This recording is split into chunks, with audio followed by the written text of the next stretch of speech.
Have you ever wondered what happened after Cronus struck down his father Uranus? What kind of world was built when the Titans finally ruled?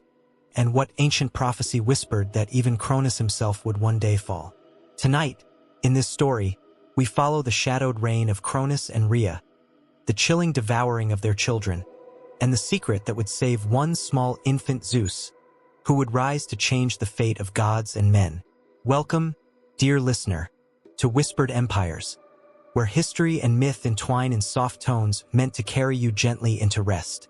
If this kind of storytelling helps you drift into calm, please like the video and subscribe, and let me know in the comments where you're listening from and what time it is right now.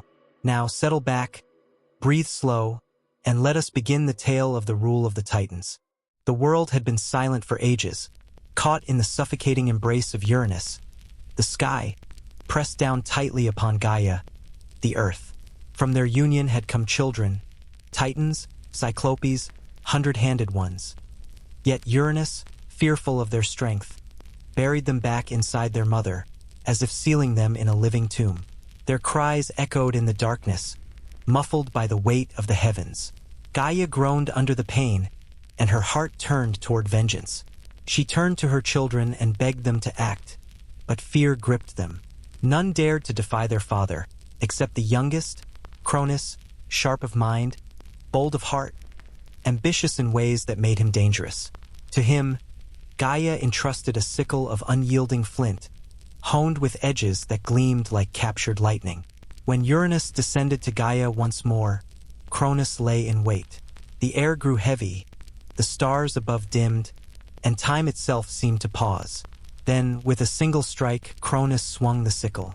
The blow split sky from earth. The great dome of Uranus recoiled, torn and humbled. From his blood spilled strange new beings. The Furies, spirits of vengeance.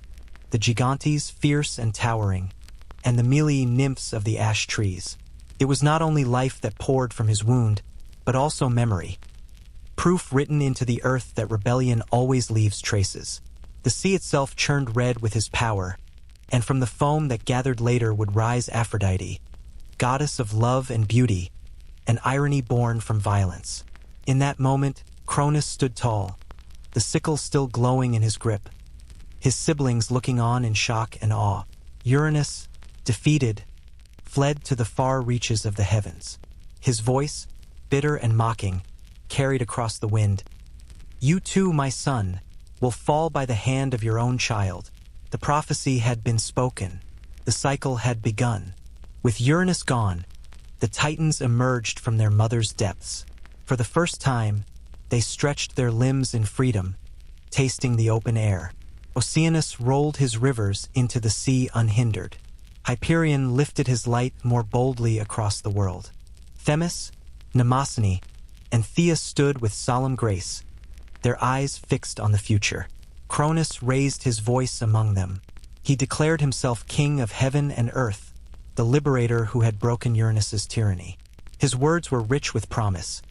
No child would ever again be forced back into darkness, no voice silenced beneath the crushing sky. He promised a reign of abundance, a time when the earth would give freely, and mortals would live without suffering. And for a time, the world seemed to honor his vow. Crops grew without plowing. Rivers flowed sweetly, nourishing the fields. Animals roamed without fear, and humans lived in a peace they would later remember as the Golden Age. They needed no laws, no punishments, no toil. The earth itself was generous. Poets would one day sing of this era as paradise, an age of innocence before the weight of sorrow entered human life. But even as the people thrived, whispers spread among the Titans. Some trusted Cronus, proud of his strength. Others watched with suspicion, knowing too well the path he had taken to the throne. For power gained by violence can always be lost the same way. Behind his crown, Cronus's eyes betrayed unease. He had inherited not only the throne of Uranus but also his fear. Gaia, though freed from Uranus's crushing embrace, wept. Her plan had succeeded. Her children were liberated, and Uranus was defeated. Yet the violence that brought this change scarred her deeply. Uranus had been cruel, but he was also her partner, the sky that sheltered her valleys and mountains. His fall was both a triumph and a heartbreak. From the soil where his blood had spilled, Gaia birthed new beings, some vengeful, others strange. The Furies swore to hunt those who shed the blood of kin. Their eyes burned with justice. Their wings rustled with inevitability. They would never rest until every act of betrayal was punished. And in her grief, Gaia spoke a prophecy to Cronus. Her voice rumbled through the roots and stones. As you rose by striking your father down, so too will you fall by the hand of your own child. Cronus stiffened. The prophecy struck deeper than any sickle. He who had defied his father now saw the mirror held up to himself. Fear curled around his heart. He had promised freedom, yet his mother's words whispered that the cycle could never be broken. This was the beginning of his torment. The prophecy was not simply a warning. It was a shadow that followed him. Every glance at his queen Rhea, every thought of children yet unborn, became a source of dread. The future had been spoken, and Cronus could not unhear it. Cronus ruled with splendor. He seated himself upon a golden throne, Rhea at his side, the Titans arrayed in their domains. The world was rich and fertile, mortals thrived, and for a while it seemed the promise of the Golden Age was real. But beneath the surface, fear grew. Cronus remembered Gaia's words, and he remembered Uranus's prophecy. Every time a child was born to him and Rhea, he trembled. Could this infant be the one destined to overthrow him? Would history repeat itself? His fear twisted into paranoia. Where Uranus had imprisoned his children, Cronus chose another cruelty. He devoured them whole, one by one. Their cries echoed within him, swallowed into darkness, leaving Rhea weeping with empty arms.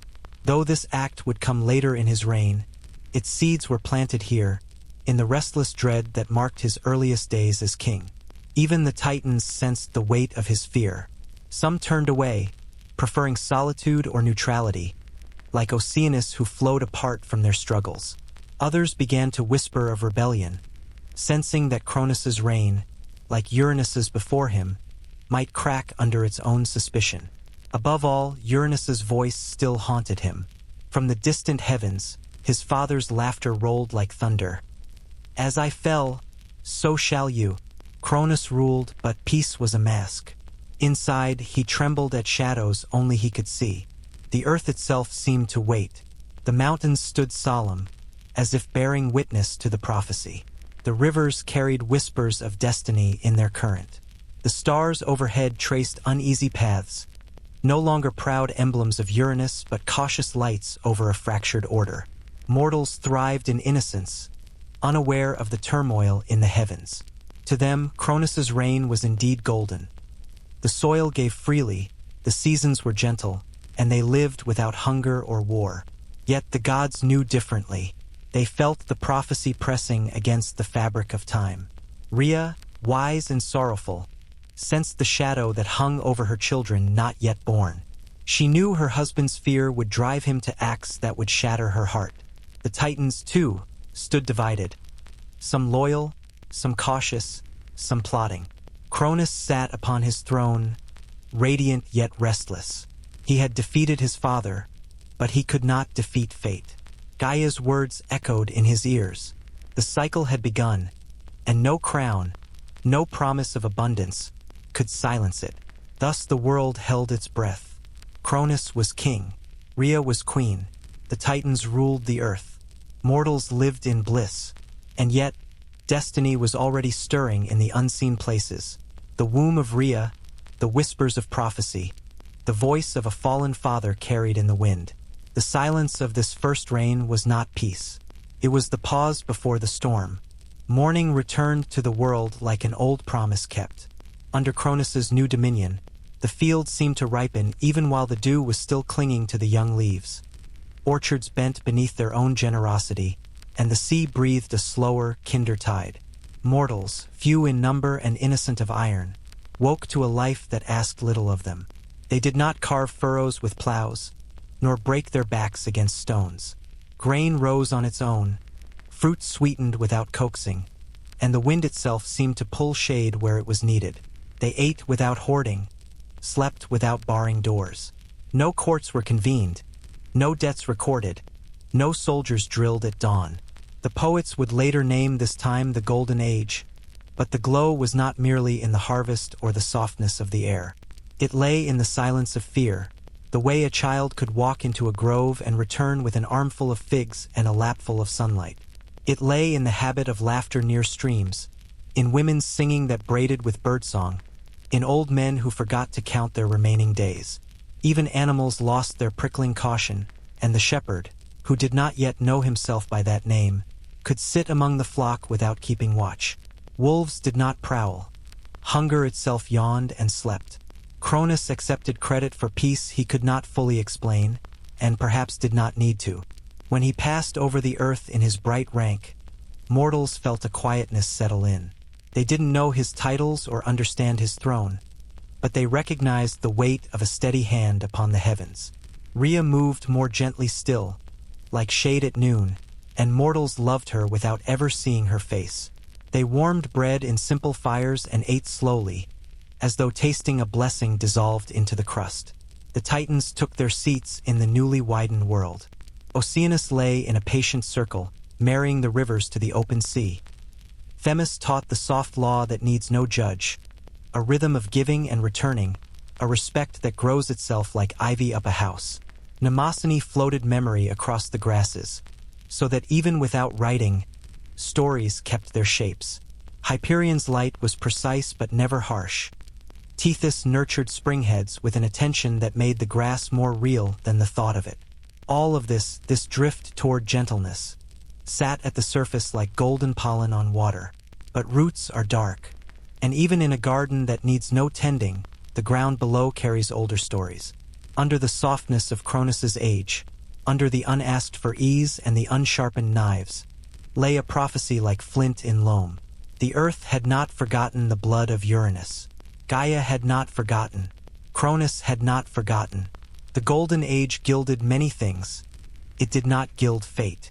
Where Cronus stood in the hall of the sky and counted the hours, Rhea moved in places without time. She was the rhythm between seasons before there were named seasons, the pulse in ripening fruit, the slow milk thickening in an animal's body, the way a vine decides to climb. She did not thunder or decree. She listened, and in her listening, the world took courage. Mothers felt her hand at their backs in labor. Old women rested their palms on cool stone and trusted the night to close like a soft door. To the Titans, Rhea was a queen in the oldest sense, a vessel for continuance. She visited her sisters and set their work into chords. Themis's fairness softened by Dion's mercy. Thea's radiance veiled when the earth needed rest. Phoebe's foresight tempered with Mnemosyne's care to remember kindness as well as warning. When she approached Oceanus, the old river gathered himself in a bright ring, and you could hear the voices of young streams trying to impress her with their music. Rhea did not often speak in long lines, but where she passed, things began. She left a valley and found it later wearing the tassels of grain. She traced a hill with her fingertips and returned to see it carrying olives. Her touch taught the bees to map the clover, taught clover to forgive the bees, taught forgiveness to hold steady through drought. In a shrine that did not yet have a name, only a curl of smoke and a flat stone, she waited while a young woman asked for a child with a steady heart. Rhea did not answer aloud. She merely stood, and the request slid into the grain of things like water into limestone, leaving a path you could follow with your fingertip years later. She visited Gaia, her mother and ground, not with speeches but with presence, the way a daughter stands in a doorway and both women understand. Gaia had made a plan out of pain and paid for it with a permanent ache. Rhea let the silence admit both costs, the blessing of light and the shadow that birthed it. They did not argue or forgive. They layered their histories like sheets and made a bed for the future. At the edge of that meeting, Gaia laid her hand, vast, root-veined, on Rhea's belly and left nothing but warmth. Still, somewhere behind the warmth, a quiet shiver rose. Old law, older omen. Rhea carried both. The mortals, who could not name any of this, found themselves holding their infants longer against their chests and sleeping with their foreheads touching. They began to shape the first gratitude with their hands. Wreaths of leaves, small cups of milk, thread tied carefully around sticks they planted near springs. They didn't know if anyone received these gestures, but the axe returned to them with a feeling like the fullness after bread. Rhea did not take the offerings. She grew them until the givers understood they were part of a loop and not a transaction. In the quiet, Cronus admired her. In the quieter place beneath admiration, he feared her. Not because Rhea would usurp him, she would not, but because she represented the future in a form no king can tally. Rhea was the door through which destiny chooses to step. And doors do not ask permission from thrones. No stone had been squared by chisel, no pillar raised with plumb line, and yet the world already held sanctuaries. A curl in the river that sang better than the rest. A stand of trees that made their own shade. A cave mouth that breathed cold air in summer. These were the first altars. You could tell which places were thick with presence by the way sound turned inside them. The rustle of leaves carried a second rhythm. The calls of birds seemed to underline themselves. Mortals found these places as children find hideaways, not by signs but by instinct. They learned to step softly in those circles. They learned to speak less and do more. To lay a loaf upon a flat stone. To comb a spring with their fingers and then shake the water into the air like blessing. A woman whose ankle had been twisted by carelessness picked up a small rock and pressed it into the earth with both hands. By morning her swelling had eased, and the rock had taken her shape. She left it there, a record of pain relinquished, and later passers-by set their palms upon it and felt relief spread like a warm dye through cloth. At night, fires were built near these not-yet temples, and stories rose with the smoke. What is a god? Someone would ask, not as challenge but as wonder. An old man, who had scythed nothing and yet still wore the wisdom of effort, would answer by pointing at the silhouettes. Something that makes a place more itself. They nodded as if a definition could be carried home in a pocket. Someone else would say, a god is the space between what you meant and what happened. They nodded again because even in a golden age, outcomes curve. In these gatherings, you could feel Themis like a soft rule wrapping itself around the night. Share the cooked fish with the latecomer. Keep the river clean by washing upstream. Leave more berries than you take at the edge of the thicket. No one enshrined these as laws. There were no laws yet. But law was already learning how to be loved by first becoming custom. Rhea approved. Cronus took note. Gaia approved and also remembered the oldest penalty for broken trust. Consequences not as punishment but as gravity. Sometimes a Titan would pass through one of these nameless sanctuaries. Tethys to bless a spring with a clarity that made trout look like pieces of air. Zeus pausing at a ridge to tilt the stars into a shape that a child would notice and later call a story. Mnemosyne lingering to teach a boy the trick of remembering without grasping. They didn't announce themselves. They did a thing and left. The mortals attributed the gift to the place itself. They were not wrong. Shrines grew without architecture. A ring of small stones around a great stone became a temple. Two branches lashed together and bent into an arch became a doorway. The careful cleaning of a patch of earth became a floor. The sanctity was not in the shape. It was in the attention. And the attention was not flattery. It was how the world teaches itself its own name, again and again, so it won't forget. All of this gentleness could not blunt a single sentence. It lived beneath Cronus's breastbone like a shard of his father's flint. As I fell, so shall you. Prophecy is less a prediction than a weight, and Cronus carried it into every room. When he sat upon his throne, he felt the stone remember Uranus's blood. When he walked with Rhea in gardens that ripened without command, he heard in the bees' industry a lesson about outcomes beyond orders. When he stood looking out over the curve of Oceanus, his new horizon, his earned peace, he sensed the edge in every view. He called upon Themis and asked for counsel. She offered fairness, the kind that keeps communities intact but does not spare kings from arithmetic. He asked Phoebe for a vision. She gave him a picture of a cradle and would not color it further. He sent offerings to Mnemosyne in hopes that memory could be edited. Memory does not accept edits, only additions. He listened for Gaia and received, not words, but a pressure in the soles of his feet that reminded him what stands must one day kneel. Paranoia does not arrive as thunder. It arrives as rearrangements. Cronus began visiting the forges of the Cyclopes, not to order weapons, but to learn the shape of tools that bite. He praised Oceanus for his separateness because separateness was easy to mistrust but safer to count. He found himself calculating the distance between trust and betrayal on a ruler no one else could see. When Rhea laughed with her sisters, he smiled and looked beyond them to the doorway. When the Titans gathered to speak of harvests and rains, he measured the room for exits. Rhea noticed, the way a woman notices a draft under a door that a man calls nothing. She asked him to walk at dusk, when peace is easiest to borrow. He went. They spoke of nothing in particular long enough to say something. Rhea walked him to the edges of his dread without pushing him into confession. Cronus loved her for that, and also resented the ease with which she could stand near fate and not flinch. On a night when the world smelled like figs warmed on stone, a falling star stitched a white seam into the sky. Cronus's heart seized. Rhea rested her hand on his arm and said, "Not every seam means a cut." He nodded but did not believe her. He began to make a small habit of visiting the nursery that did not yet exist, the room that would one day hold a cradle and a prophecy's teeth. He stood in that imaginary doorway and rehearsed outcomes.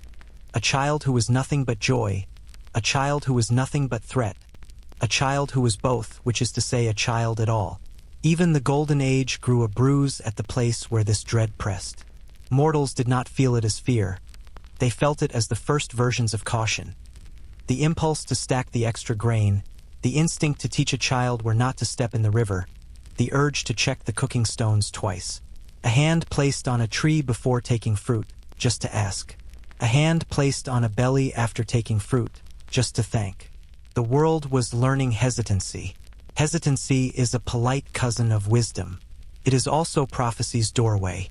When a rein begins to tighten, time makes two sounds. One is the click of fear choosing. The other is the hush of love deciding what it will carry. Rhea heard both. She knew Cronus would soon turn his dread into policy. Dread always seeks an outlet more tangible than thought. She visited Gaia again, not for approval and not for orders. They said very little. Gaia's silences are full of small instructions. They feel like seeds in the palm, hard, specific, and alive.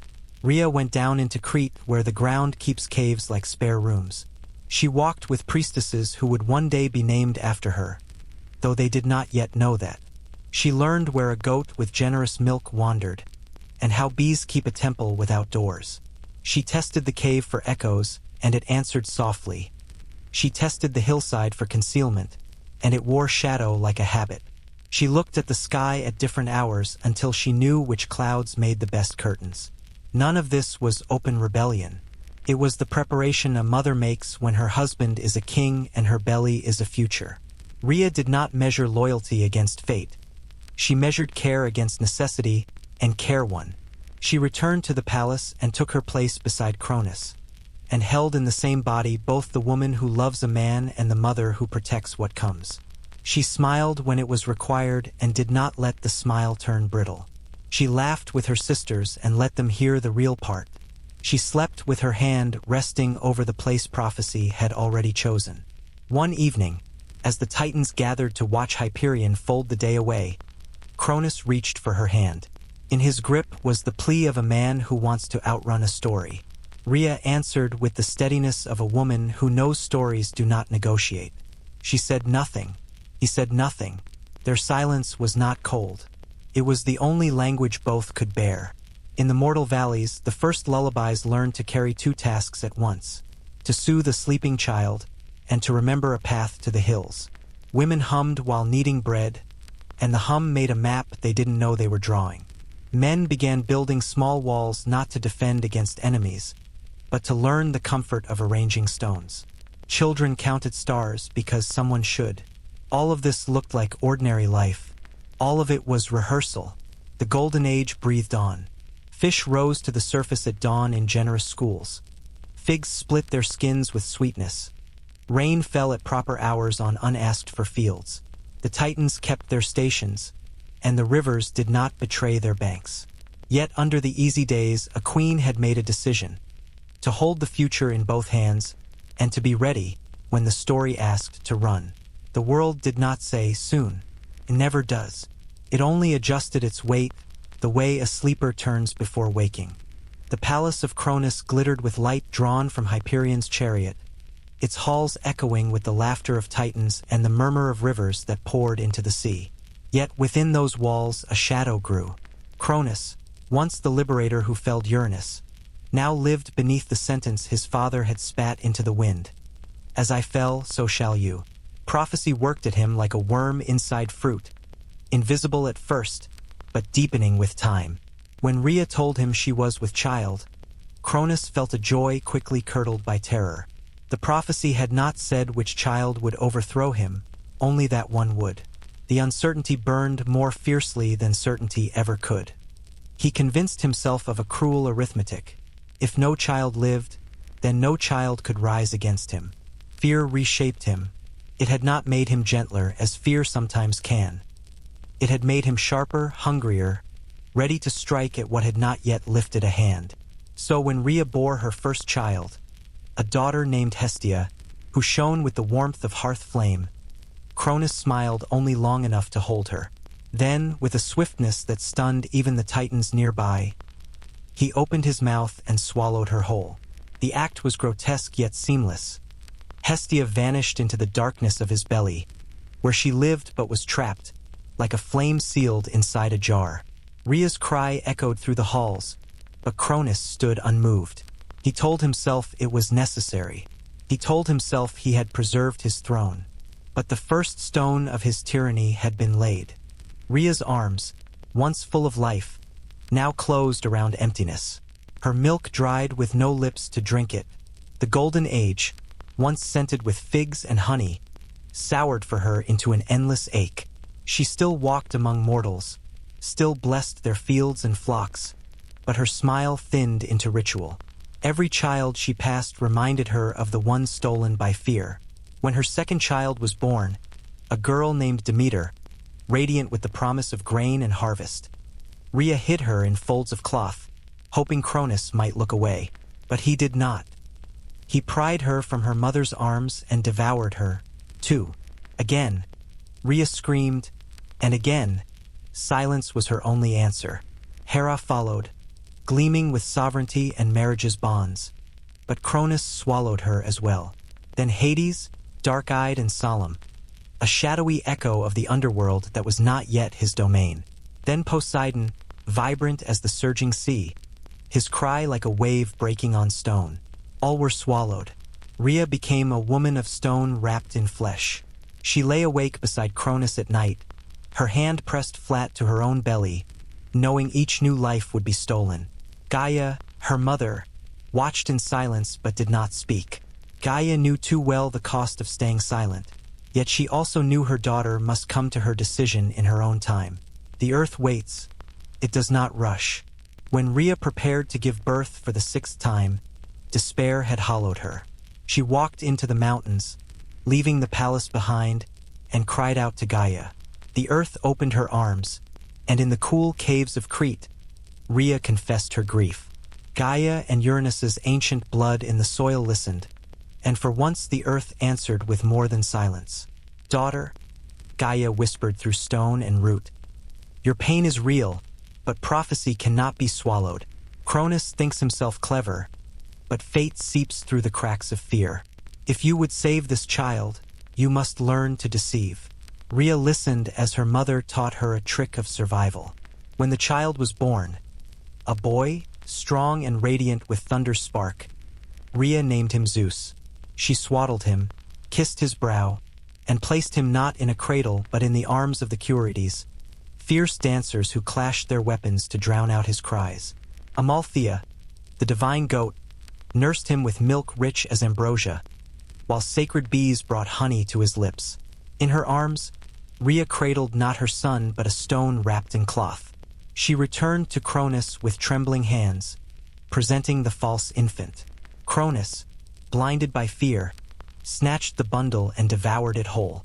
Rhea turned away before he could see her tears, clutching her secret in the silence of her chest. For the first time since her children had been stolen, hope had roots again. Cronus, satisfied with his cunning, walked with the swagger of a king who believed he had outwitted destiny. In the halls of his palace, he boasted that no child could rise against him, that his reign would stretch unbroken, that he had tamed even the power of birth itself. Yet in his belly the swallowed children stirred. They were not dead. They lived in his dark prison, waiting. Hestia's flame burned softly. Demeter's grain rooted in silence. Hera's sovereignty sat patient. Hades brooded in shadows. Poseidon's tides lapped against Cronus's insides. The other titans watched uneasily. Some pitied Rhea, though they dared not oppose their brother king. Others admired his ruthless resolve, mistaking cruelty for strength. Oceanus, who flowed around the world's edges, muttered that cycles cannot be broken by swallowing. But his voice was a river far away, easy for Cronus to ignore. Mortals, untouched yet by the hidden tragedy, continued their simple lives. But slowly, the air grew heavier. Where once their songs rose freely, now they felt a weight pressing down, though they could not name it. Fear at the top always bleeds into the roots below. High above, the Moirai, the Fates, spun their threads. Clotho plucked the first strands of Zeus's life. Lachesis measured his portion, and Atropos sharpened her shears for a day far away. They watched Cronus with the impassive patience of weavers who know the design long before the cloth is finished. His feast of children was not the end of a prophecy, only the weaving of its deeper pattern. Rhea, meanwhile, nursed her secret. She visited Crete in quiet, whispering to Zeus as he grew. She told him of his brothers and sisters, swallowed but alive, waiting in darkness. She told him of the injustice of fear turned against love. And though he was but a child, the caves echoed with the promise of thunder not yet struck. The Golden Age staggered under the weight of Cronus's paranoia. What had been ease became stagnation. What had been peace became stillness. And still, beneath it all, Zeus grew stronger in secret, a spark hidden in straw, waiting for the day the world would need fire. Deep in the mountains of Crete, where jagged peaks scratched the heavens and the valleys kept their own weather, lay a cave hidden from both titans and mortals. Its mouth opened like the hush of a secret, and inside, shadows wrapped themselves around the walls as if guarding what lay within. Here, far from the suspicion of Cronus, the infant Zeus drew his first safe breaths. The cave was more than rock. It was sanctuary. Amalthea, the sacred goat, bent her warm body over the child, offering milk rich with strength. The bees of Mount Ida, golden and tireless, swarmed around him, bringing drops of honey that glistened like molten amber.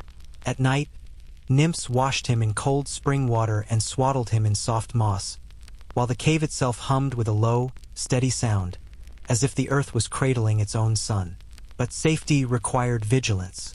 Cronus's ear was sharp, and the cries of a child could betray all. To guard against this, the Curetes, warriors clad in bronze, kept watch. They danced around the cave, clashing their shields and spears in a rhythmic clamor. Every time Zeus wailed, their weapons thundered louder, masking his voice with the music of war. Mortals in distant valleys heard the ringing and thought it thunder. Little did they know it was thunder in rehearsal. Here, hidden in the mountain's heart, the prophecy continued to grow. Zeus was not just a child preserved from death. He was a seed planted in shadow, destined to split stone when the time was right. Zeus's childhood unfolded under the patient care of guardians who were neither mortal nor fully divine, but something in between. Amalthea fed him with her milk until his bones thickened with strength and his voice echoed in the cave like a young lion's roar. In gratitude, some said, he later placed her horn in the heavens as the cornucopia, a promise of unending plenty. The nymphs, Adrastea and Ida, taught him to move lightly across rock and root, training his body in the ways of balance and swiftness. They fed him honeycomb, figs plucked from high branches, and herbs that gave endurance. From the mountain streams, he drank water so pure it seemed to carry the taste of snow. Every offering from the land became part of him. The sturdiness of oak, the clarity of spring, the sweetness of fruit, the sharpness of herbs. Animals came unafraid. Eagles perched at the cave's mouth, watching with keen eyes. Serpents curled along the warm stone, flicking their tongues as if whispering secrets. Wolves lay at the edges of the clearing, neither tame nor hostile, but guardians in their own right. Nature itself seemed to conspire to protect the boy who would one day reshape heaven and earth. Zeus learned to laugh before he learned to fear. The Curetes taught him games with sticks and stones, but even in play, their lessons carried weight. When they clashed their shields, he laughed at the sound. When they roared, he roared back, his small voice already holding an echo of storms to come. As Zeus grew, strange signs appeared, glimpses of what he would one day wield. On a summer afternoon, clouds gathered over the peak, though no storm had been called. Rain fell only on the grove near the cave, soaking the earth but leaving the wider valley dry. The nymphs exchanged glances but said nothing. Another time, when Amalthea nipped her hoof on sharp rock, Zeus reached out in childish concern, and the wound closed as if time itself had rewound. The Curetes spoke of omens in hushed voices, sparks leaping from his fingertips when he clutched a stone, or a low rumble in the mountain when his cries grew fierce. These were small, clumsy miracles, the raw energy of a god not yet trained, spilling over. But they were enough to mark him as one apart from the other children of Cronus. He was not just a hidden boy, he was the storm unbroken. At night, when the mountain winds whistled through the trees, Zeus dreamed. In his dreams he saw a throne that did not yet exist, a scepter of lightning, and shadows of brothers and sisters who reached out to him from within Cronus's belly. He woke weeping for them, though he had never touched them. Rhea, when she visited in secret, held him close and whispered their names: Hestia, Demeter, Hera, Hades, Poseidon. Each name was a seed planted in his memory, so he would not forget what was his to reclaim. Rhea returned often to the cave, under cover of dusk or storm, when Cronus's gaze was distracted. She brought gifts wrapped in silence: woven cloths, bowls of polished stone, talismans carved with quiet prayers. She kissed her son's forehead and whispered blessings too soft for even the mountain to overhear. But she also brought something else: resolve. Each visit was a rehearsal for the rebellion she would one day set in motion. She taught Zeus the story of his father's fear, his siblings swallowed whole, and the prophecy that could not be silenced. She did not soften the tale. She let him see the cost of cowardice, the weight of tyranny. Your father swallowed his children to escape his fate, she told him, brushing curls from his brow. But fate is not so easily fooled. One day you must free them. One day you must face him. Zeus's young eyes widened, more in wonder than in fear. He clutched at her mantle and promised, though his words were clumsy, that he would not fail. Rhea kissed him then, not as mother to child, but as queen to heir. In that cave, the rebellion against Cronus was no longer a whisper. It had found its voice. Years passed, and the boy grew into youth, tall and broad-shouldered, his gaze as clear as mountain water. He moved with a confidence that startled even his guardians. When he lifted a stone, it seemed lighter than it should. When he leapt, the air itself seemed to hold him longer. The Curetes looked upon him with awe, realizing they were no longer shielding a child but standing beside a god in becoming. Rhea watched from the shadows of the cave as Zeus stood at its mouth, staring out over the mountains. Beyond those peaks lay the palace of Cronus, the throne stolen by betrayal, the prison of his siblings. The boy did not speak, but the mountain thundered softly, as though echoing the storm in his chest. The golden age was fading into a brittle stillness, cracked by Cronus's paranoia and cruelty. Yet in the quiet heart of Crete, the future had been preserved. Zeus was no longer hidden. He was waiting. The world, though it did not yet know it, was holding its breath. Zeus's youth in the cave of Crete passed into manhood, and with each season, the weight of destiny pressed heavier upon him. He was no longer the hidden infant shielded by bronze-clashing Curetes, nor the boy nourished on honey and goat's milk. His shoulders had broadened, his voice rolled like thunder over the mountains, and his eyes gleamed with the clarity of stormlight before rain. When he gazed across the peaks, He saw not only the valleys of Crete but the shadow of Cronus's throne looming over all existence. His siblings remained imprisoned, swallowed whole but still alive in the cavernous dark of their father's belly. Their silence was not death but waiting. Zeus carried their names as an oath etched into his very being. Hestia, Demeter, Hera, Hades, Poseidon. He whispered them into the night, as though calling them back into the world. Yet the moment to act had not yet come. Zeus knew Cronus was powerful and paranoid, and no rebellion could succeed without allies. The prophecy guaranteed victory, but fate demands effort, not idleness. And so Zeus prepared not just with strength of arm, but with the cunning of mind. For rebellion against a king forged from fear required more than fire. It required strategy. In the stillness of one twilight, Zeus descended from his mountain refuge to kneel upon the earth itself. He pressed his palm into the soil and called out not as a child to a mother, but as a warrior to an ancient ally. Gaia stirred. Her voice rose like wind in the grass, deep and resonant. "Grandson, the hour of silence has passed. Cronus has eaten too deeply of his own fear, and fear is a weak foundation. You must rise." Zeus bowed his head. "But how, great mother? He devoured his children, and in his stomach they are trapped. His throne is fortified by Titans who fear him less than they fear prophecy. What can I, one son hidden in shadow, do against a king of time?" Gaia answered, "You are not alone. Those he cast into Tartarus, the Cyclopes and the hundred-handed ones, burn for freedom. And your siblings, though swallowed, yet live. The key is cunning. Find the one who knows how to undo what has been swallowed. Find Metis, the goddess of wisdom. With her craft, the prison will be broken." The earth quaked softly, as if sealing her words. Zeus lifted his gaze to the stars, where the constellations seemed to shift into the shape of chains breaking. He knew then that the time of waiting was over. The storm must break. Zeus sought out Metis, daughter of Oceanus, whose wisdom flowed deeper than rivers and broader than seas.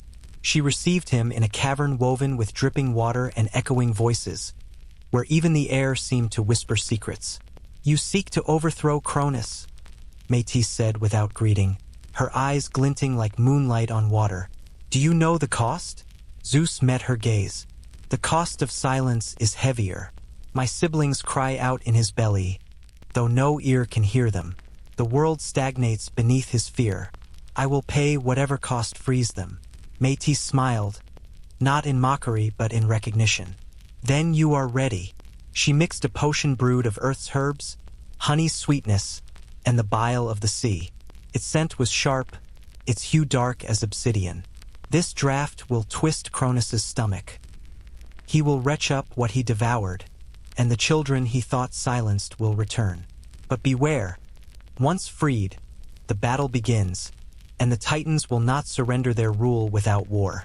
Zeus accepted the vial, its weight heavier than any weapon he had ever lifted. It was not merely liquid, it was rebellion distilled.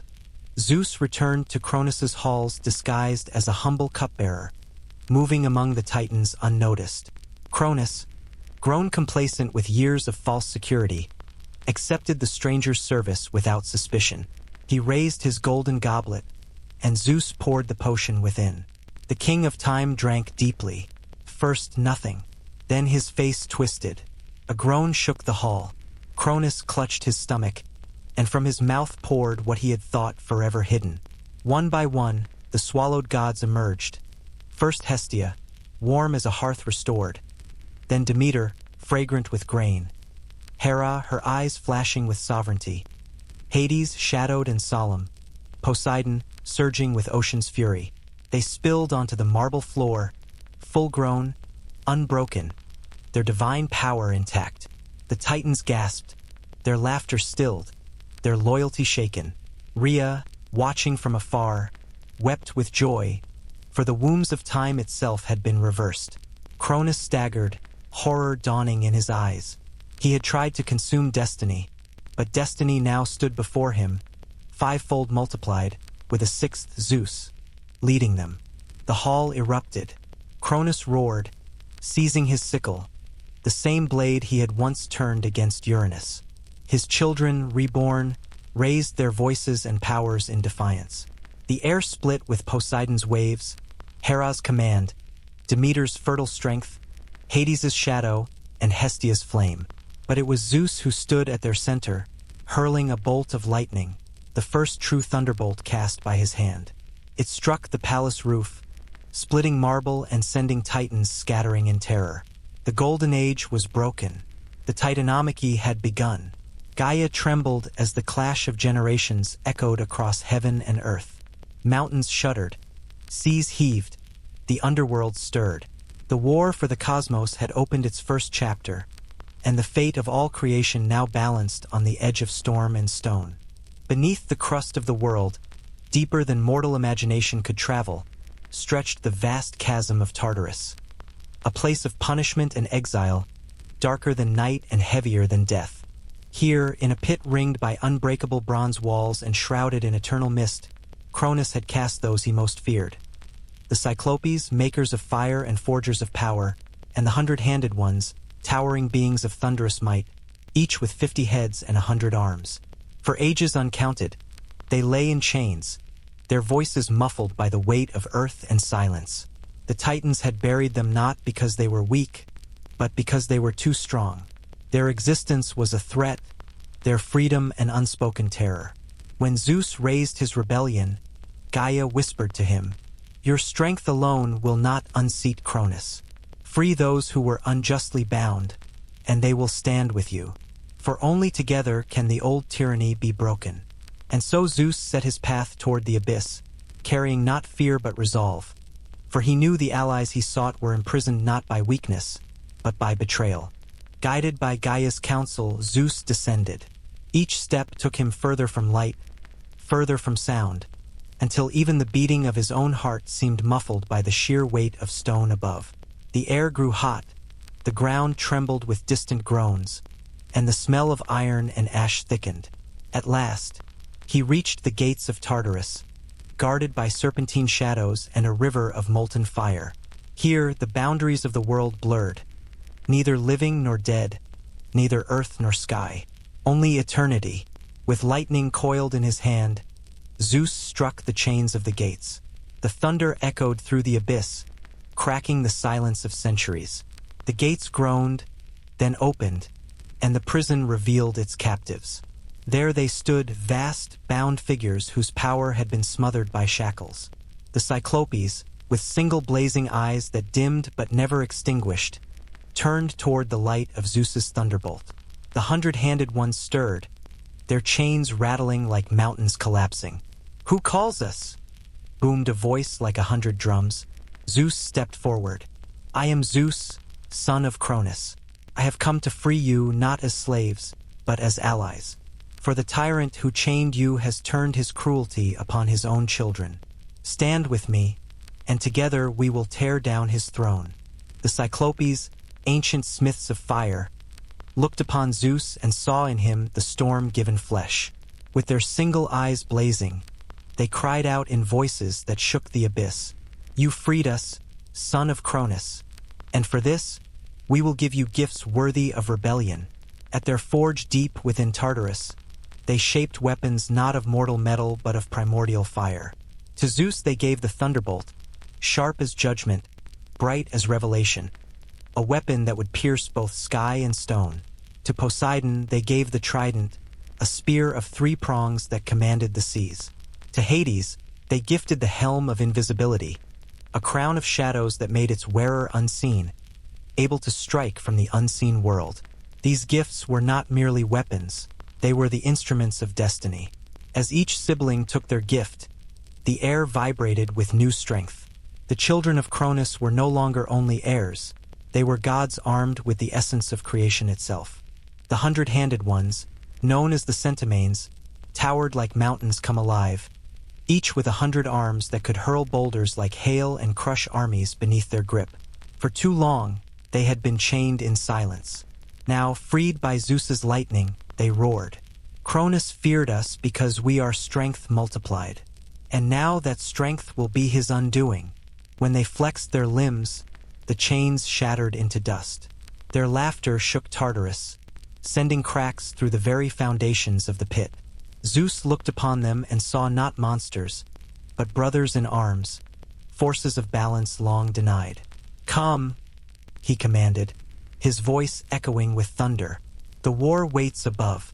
The Titans rule by fear. Let us answer them with storm, sea, shadow, and fire." The Centimanes lifted mountains as though they were pebbles, eager to rain destruction on the halls of Cronus. With their freedom, the tide of the coming war shifted. On the threshold of Tartarus, where darkness met the trembling edge of the world, Zeus stood with his newly freed allies. The Cyclopes lifted their forges high, their flames lighting the abyss. The 100-handed ones raised their voices in a cry that split the sky above. There, gods and giants swore an oath, an unbreakable bond. Together they would rise, not as scattered powers, but as a storm united. Zeus raised his thunderbolt, its light illuminating their faces. "By the earth that bore us, by the sky that crowns us, and by the sea that surrounds us, we fight not only for vengeance, but for freedom. No chain shall bind again what has once been freed." The oath burned into the marrow of creation itself. Even the stars trembled, for they knew a war was coming the likes of which the cosmos had never seen. The Titanomachy would not be a battle of kings and sons alone. It would be a war of worlds, with the freed allies of Zeus turning the tide against the ancient order. And from the abyss the storm rose. Night pooled like ink across Mount Othrys, and in its depths the elder powers stirred. Cold corridors breathed dust and memory as messengers slipped from hall to hall. Nameless sprites born of rumor and fear, carrying the single sentence that set old blood pounding. The swallowed children live. They live and they come. Cronus paced beneath a vault of basalt that had never known daylight. The sickle that once felled his father whispered along the flagstones, metal singing to stone in a language only tyrants learn. Each stride traced a crescent of resolve. Each turn carved another groove into the floor of his reign. The prophecy he had tried to digest still sat in his gut like a star that would not die. Titans gathered at his summons. Hyperion, bright with a cruel daybreak. Iapetus, hard-jawed and iron-veined. Crius, whose shoulders seemed to haul the dusk itself. Ceus, eyes rimmed in wind and winter thought. Thea, gold-poured and silent as or in the earth. Their footfalls made the mountain grunt. Behind them came rivers in the shape of men, sparks in the shape of women, and stones with the memory of faces. To stand in that chamber was to be a small thing inside the shell of the world. Cronus raised the sickle and quiet fell, as if the blade shaved sound from the air. "Children," he said, and the word tasted bitter. "The brood I returned to darkness has crawled back into dawn. My bloodline forgets gratitude. They bring war. We will bring ending." He turned, and the torchlight ran along the blade like a comet finding its tail. "We do not surrender time. We decide it." A murmur moved the assembly like wind through rushes. There were the loyal, ember-eyed, and eager. There were the dutiful, bound to the old order as a ship is bound to its keel. And there were the uneasy, remembering too vividly the last time a son stood up and a father fell. Themis, lady of measure, watched with a scale's heartbreak. Mnemosyne, mother of memory, felt the past walking in with its shoes still muddy. Rhea stood at the threshold with hands that had cradled gods and graves. The lines the years had pressed into her gaze were maps, of births under fear, of lullabies swallowed by stone, of a single child lifted across a threshold of chance. She said nothing. She had learned how silence could be a weapon. Outside, Othrys exhaled mist. In its drape, the rank and file of the elder host readied themselves. Titans of storm plucked lightning like grapes from a trellis of cloud. Titans of cliff and cavern lifted boulders as easily as fishermen lift nets. A chorus of sea-born voices tuned their throats to drown. The mountain itself seemed to squat lower, bracing for what wanted to tear it open. "Call them," Cronus commanded, and lists became bodies, became formations, became the first geometry of a war the earth would remember in its bones. Banners unfurled in colors the world had not yet learned to name. Hues that belonged to dawns that never were, to nights that almost didn't end. The sickle rose once more, the signal that time had sharpened itself against its whetstone. Othries shuddered as the elder host began to move. You could hear the old order marching, the cadence of inevitability, the drumming of a throne's heartbeat, the sound of history convincing itself it would not be edited. And yet, under that noise, something thinner ran. A wire of doubt, a note of frost. The awareness that cycles prefer to close, and that the wheel had never liked being told to stop. Above all this, the sky had not chosen. It watched, eyelid of cloud half lowered, waiting to see whether day would belong to fathers or to sons. On the far horizon, another mountain breathed, Olympus, quick with new lungs. Its slopes stitched together the light of torches and the blink of stars, making a cloth of faith thin enough to see hope through. Word rippled from ledge to ledge. We no longer hide. We will be counted. Zeus stood where wind had teeth. Lightning gathered around his hand the way birds run to seed. It did not obey him so much as recognize him. A shard of the sky remembering its own name. Beside him, Poseidon walked the ridgelines as if they were the backs of whales. Wherever his trident tapped, ice fell into the sea with the sound of deep bells. Hades moved among the shadows like a thought you cannot quite catch. There, then gone, leaving a coldness in the place where certainty stood. Hera, at Zeus's left, wore quiet like a crown. You had the sense laws would shortly arrive to sit at her feet. Demeter, fingers stained with loam, spoke to buried things in a voice that widened seeds. Hestia banked a little fire and fed it breath, the flame small and stubborn, like the human future. Beyond the six, allies massed. Cyclopes whose foreheads cradled singular suns, hundred-handed ones who laughed rock slides into motion. River gods with brine on their beards, dryads with green blood beating at their throats, winds braided into ropes and ready to pull. The camp's hammer song fell in time with heartbeats. Sparks from the forge went up and became constellations for a moment, then fell back to earth like promises that refused to stay imaginary. Brontes, the Cyclops, raised his voice. "We forged for your grandfather," he said, "and for your father's father. We know how to put an end into a palm." He handed Zeus a newborn thunderbolt still steaming with its own invention. Steropes wrapped Poseidon's trident with rings of pressure drawn from trenches where no light swims. Argesh fitted the helm of darkness to Hades' brow and the mountain flinched, suddenly unable to find him. Zeus spoke, not loudly, but as if the air leaned in. "We were once swallowed," he said. "We will not be swallowed again. We were once named children to excuse our erasure. We are not children. We are mourning." He turned, and the gathered host saw the storm look at him like a compatriot. Olympus answered with weather. The slope grew taller under their feet, as if the mountain itself wanted to see. Hestia moved among the ranks, touching the hafts of spears and the rims of shields with a coal. Warmth soaked into metal and made it patient. Demeter tied cords of wheat around wrists and whisper bound them to return. Hera took oaths and set them on the tongue like bread, sustenance, and also something you could choke on if you weren't careful. Night began to dissolve. A rim of pallor inked the farthest peaks. Somewhere down in the black between mountains, wolves sang the last stanza of dark. The young gods looked east as if it were a person they could love. Hades tightened the helm straps, then faded until only the sound of his breath remained, and then not even that. Zeus lifted a hand. Lightning coiled there, obedient as a hawk, feral as a myth. "We go," he said, and the word fell onto the path like a stone dropped into a well, striking, echoing, telling the world to measure itself by this. They descended, and the mountain did not try to keep them. Behind them, Hestia's fire, banked and breathing, waited like a house that knows its doors will open again. Between Othries and Olympus there lay a valley that had not yet learned its name.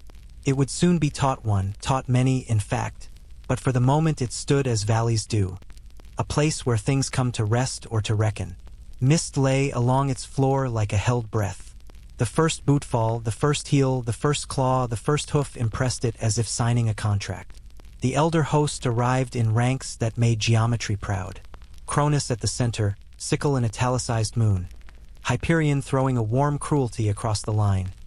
Iapetus like an iron fence post hammered into the earth's skull. Zeus with winds licking his shoulders.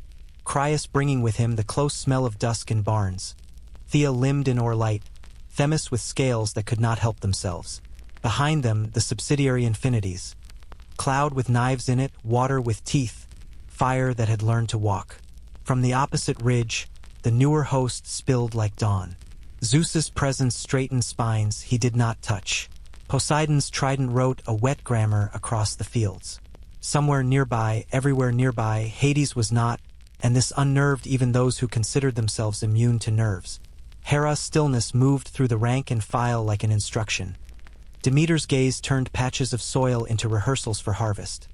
Hestia's warmth sat in the chest the way courage does when it has decided to be mild and permanent. Silence arrived. Even birds that didn't yet exist yet somehow had the sense to shut up in anticipation. Cronus took one step forward, and time seemed to chatter its teeth. Zeus took one step forward, and the idea of weather preened. "Son," Cronus said, lowering his chin, as if the word might be coaxed into meaning something kinder if spoken gently. "You bring strangers to a family matter." He lifted the sickle just enough for it to notice itself. "Let us end this at once, and I will be merciful to those who did not know better." Zeus regarded him the way cliffs regard waves. "The moment you swallowed your first child," he replied, "you dismissed yourself from the family."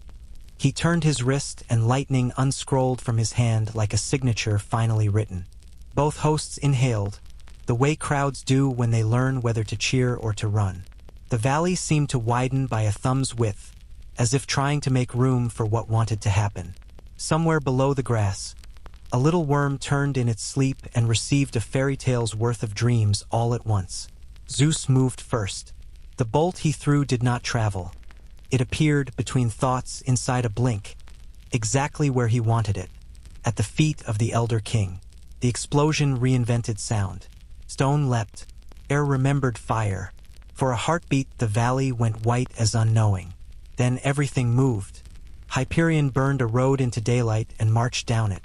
The 100-handed ones answered by throwing noon itself back up the slope in slabs. Zeus' winds took the young gods into their mouths and tried to whisper them into distance.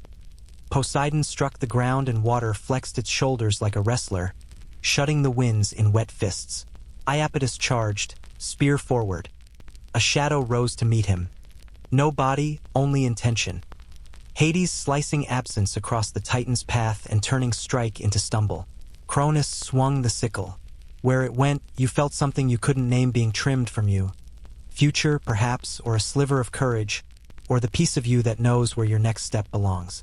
Zeus blocked with a bolt, metal ringing against weather, sparks in the shape of unborn alphabets flying wide. The first minute of the first battle taught the world its pain scale. In that minute, the valley learned to keep score. By noon, the battlefield had become a lesson in geology. Mountains moved that had never planned on moving. The 100-handed ones, singing a bass line made of laughter and avalanches, plucked crags and threw them like a boy throws bread to fish. Titans of cliff returned the favor, pitching ridges as if returning gifts they had not requested. When rock met rock, new shapes arrived, half-formed ranges, valleys in the wrong places, ridgelines that didn't align with anybody's idea of good cartography. Hyperion poured light until shadows hid under their own tongues. The Cyclopes counterforged glare into weapons, hammering sun into something with edges. The weapons flew, and where they landed, day peeled back to show its red machinery.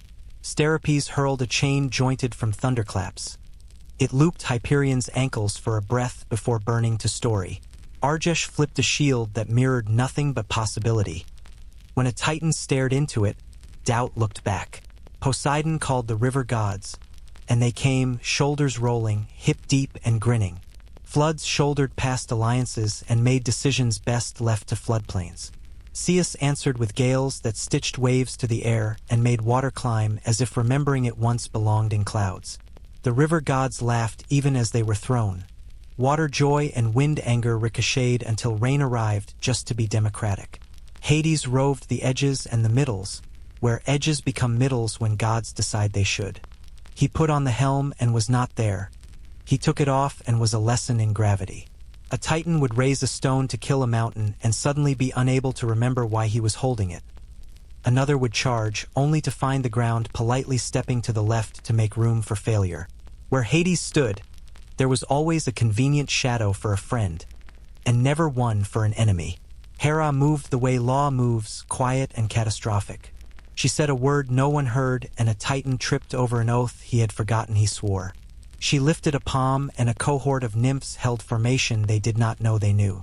She frowned, and a tempest remembered it had terms to honor.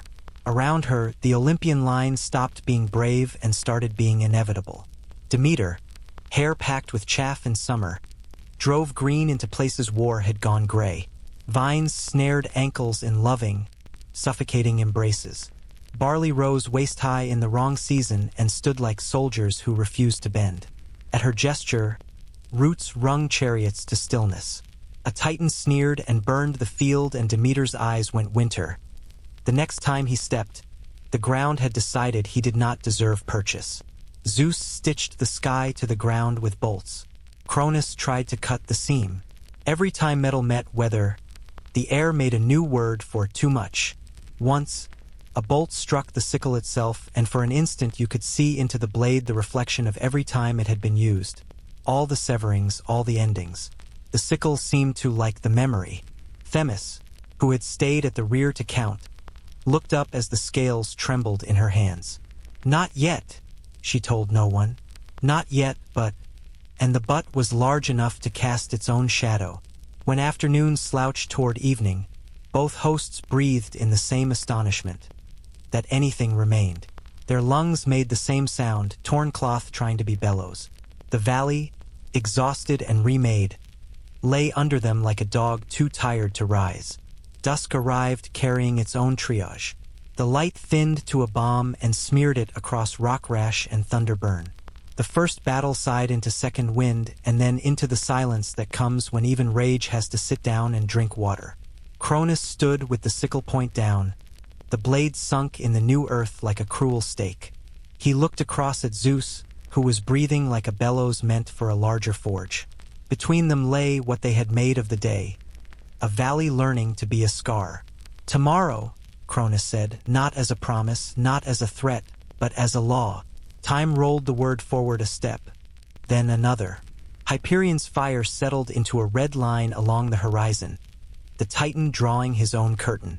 Zeus nodded once, as if answering a question only he had heard. He lifted his hand, and lightning returned to him the way a loyal dog finds its owner after a storm.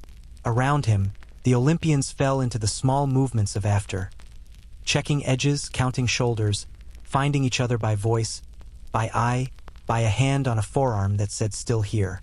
Hestia came down the slope with a coal cupped in both palms. She knelt where the ground had been most frightened and coaxed a small fire into belief. The flame's voice was house-sized. It told the night, "There will be tea, there will be bread, there will be a place to sit with your back against something that loves you." Warriors watched the glow and remembered rooms. Hades removed his helm and became a contour, then a brother. His eyes were full of distances. His mouth had the beginning of a smile carried up from some underworld joke.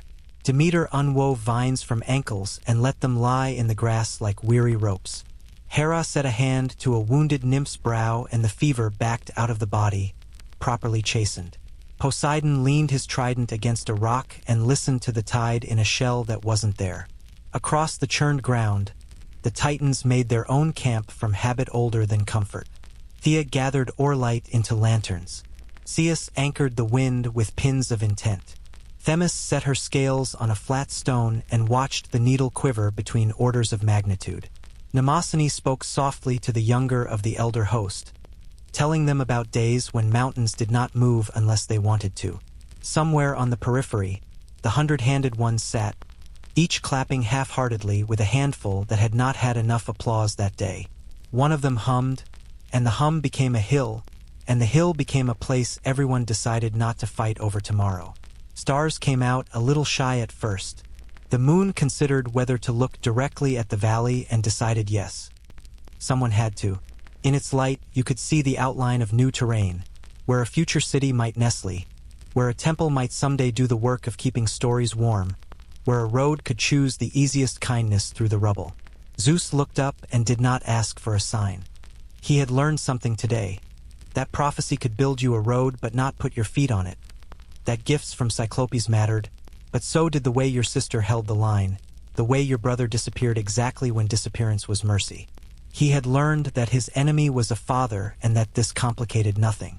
Cronus looked down and did not weep. He had learned something today as well. That swallowed things, once returned, are bitter and sharp. That sons who do not bow can still be beautiful. That a sickle cuts in both directions if you do not respect the angle. Between camps the night laid its softest cloth. Sleep came in pieces and stitched itself where it could. Dreams moved through both hosts like neutral emissaries, bringing visions of thresholds and ladders and doors with careful hinges. Somewhere a small creature nosed its way out of a burrow dug that morning by a rolling boulder and decided the world, though loud, might be livable after all. Just before dawn, Hestia rose and fed the fire. On the other side, Rhea brightened her lamps. The first bird, brave, foolish, unbriefed, made a sound like a question.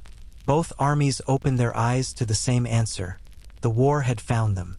It would keep them. And the valley, already practicing its new name, waited to see how much of itself it would be allowed to keep. Night came down like a physician, gently covering the worst of the day's wounds. On Olympus, fires made low amber circles, and within each, plans breathed. Zeus sat with his sisters and brothers in a ring of light barely wider than their shoulders. The thunderbolt he favored tonight lay across his knees like a sleeping hound. When he stroked it, sparks rose and vanished, as if the weapon were telling him small jokes about the weather's past lives. Hera's voice was the first to thread the quiet. "Force can break a door," she said, "but law keeps it from needing a door at all."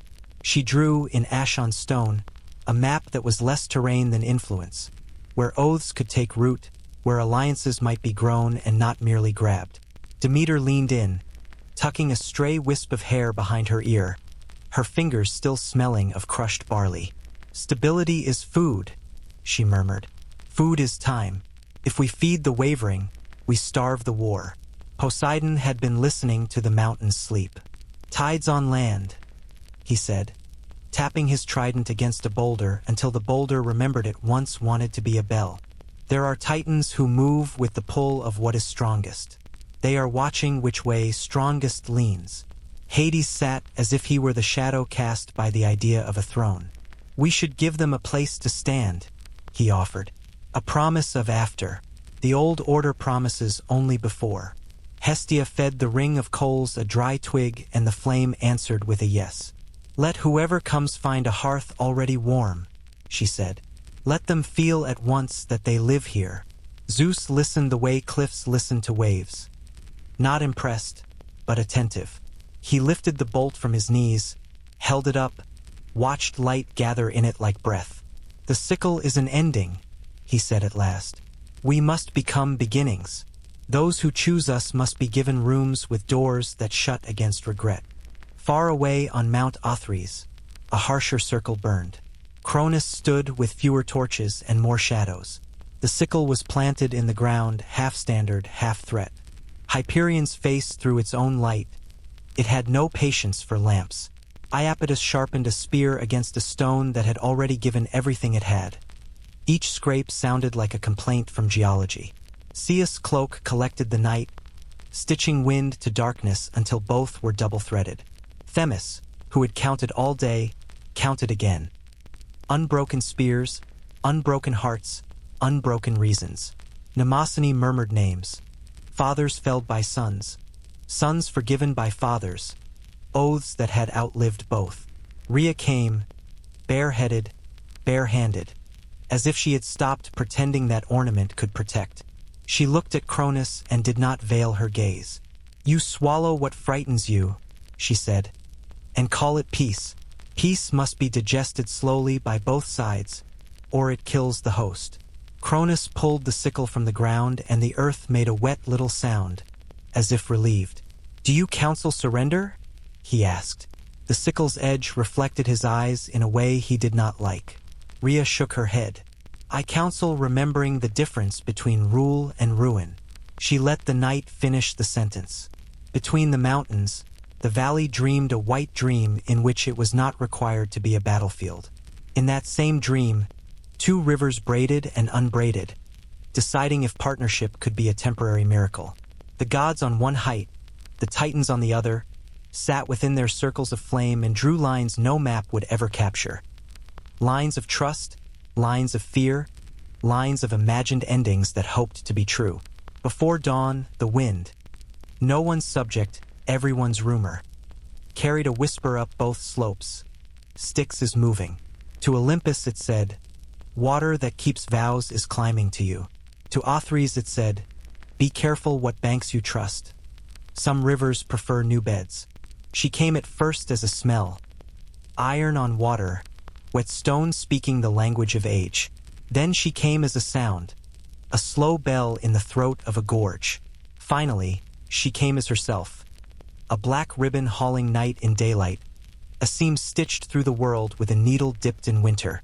Styx, eldest of the river goddesses, whose name was wound around the very idea of, "Do not break this." At her sides walked her children, born of Pallas and of the discipline no one lights candles for. Nike with ankles like the future's pulse, Kratos with hands that looked like decisions, Rhea with shoulders shaped like insistence, Zealous with eyes that made ambition blush. They did not smile. They rarely did. They were not companions of joy. They were servants of conclusion. The Olympians stood to meet them. Zeus did not descend to the river. He met her halfway along a slope where the mountain had paused to consider its own height. Hestia walked with him to lend the moment domestic gravity. Hera's presence made the air sit up straight. Demeter brought a little basket of barley and set it down without comment. Hades hovered the way a draft hovers. Felt, not seen. Poseidon rested a respectful hand on his trident, as one sailor might upon the oar of another. "Lady of the Unbreakable," Zeus said, and to his credit, he did not perform. He lowered his head. "We have need of a roof that cannot leak." Styx stopped, and where she stopped, you understood at once why oaths had been drowning for millennia in her current. "The roof you ask for," she said, "requires walls you can suffer." Her voice had the particular echo you hear inside a cave when you say a word you intend to keep. Nike stepped forward first, a shadow of a smile making a treaty with her mouth. "Victory belongs to those who stay," she said. "I stay with those who do not look away when the cost arrives." Kratos planted his feet so firmly a pebble rolled downslope in concession. "Strength obeys strength," he said, not as flattery but as arithmetic. Rhea nodded once, the nod of a door thrown against wind. "Compulsion is a tool," she said softly. "It is clean only when used rarely." Zealous tilted his head, examining the new gods as if they were a pattern he had seen sketched in prophecy. "Zeal burns," he said. "If you would use me, keep water near." Zeus opened his hands. He did not conjure lightning or boast of storms. He spoke of terms. "There will be places where your name is law's last word," he told Styx. "Let any god who would crown himself set his hand in your water and swear. Let forsworn ones lose what they love first, their esteem in their own eyes." Hera added, "Let oaths become architecture, arches that hold weight for centuries. Let civil order be a kind of worship." Demeter, without speaking, set the barley closer. Hestia warmed the air by a degree, a home ready to receive a river as if it were a guest. Styx watched the family of Storm like an old judge watches a young advocate argue, not brilliantly, but earnestly. "Very well," she said at last, and the word moved like a key turning under a lake. "I bring my current to your cause." The valley felt the decision run under it like a second spine. "And my children," she added, "fasten themselves to your house. They will be your hands when resolve must become deed."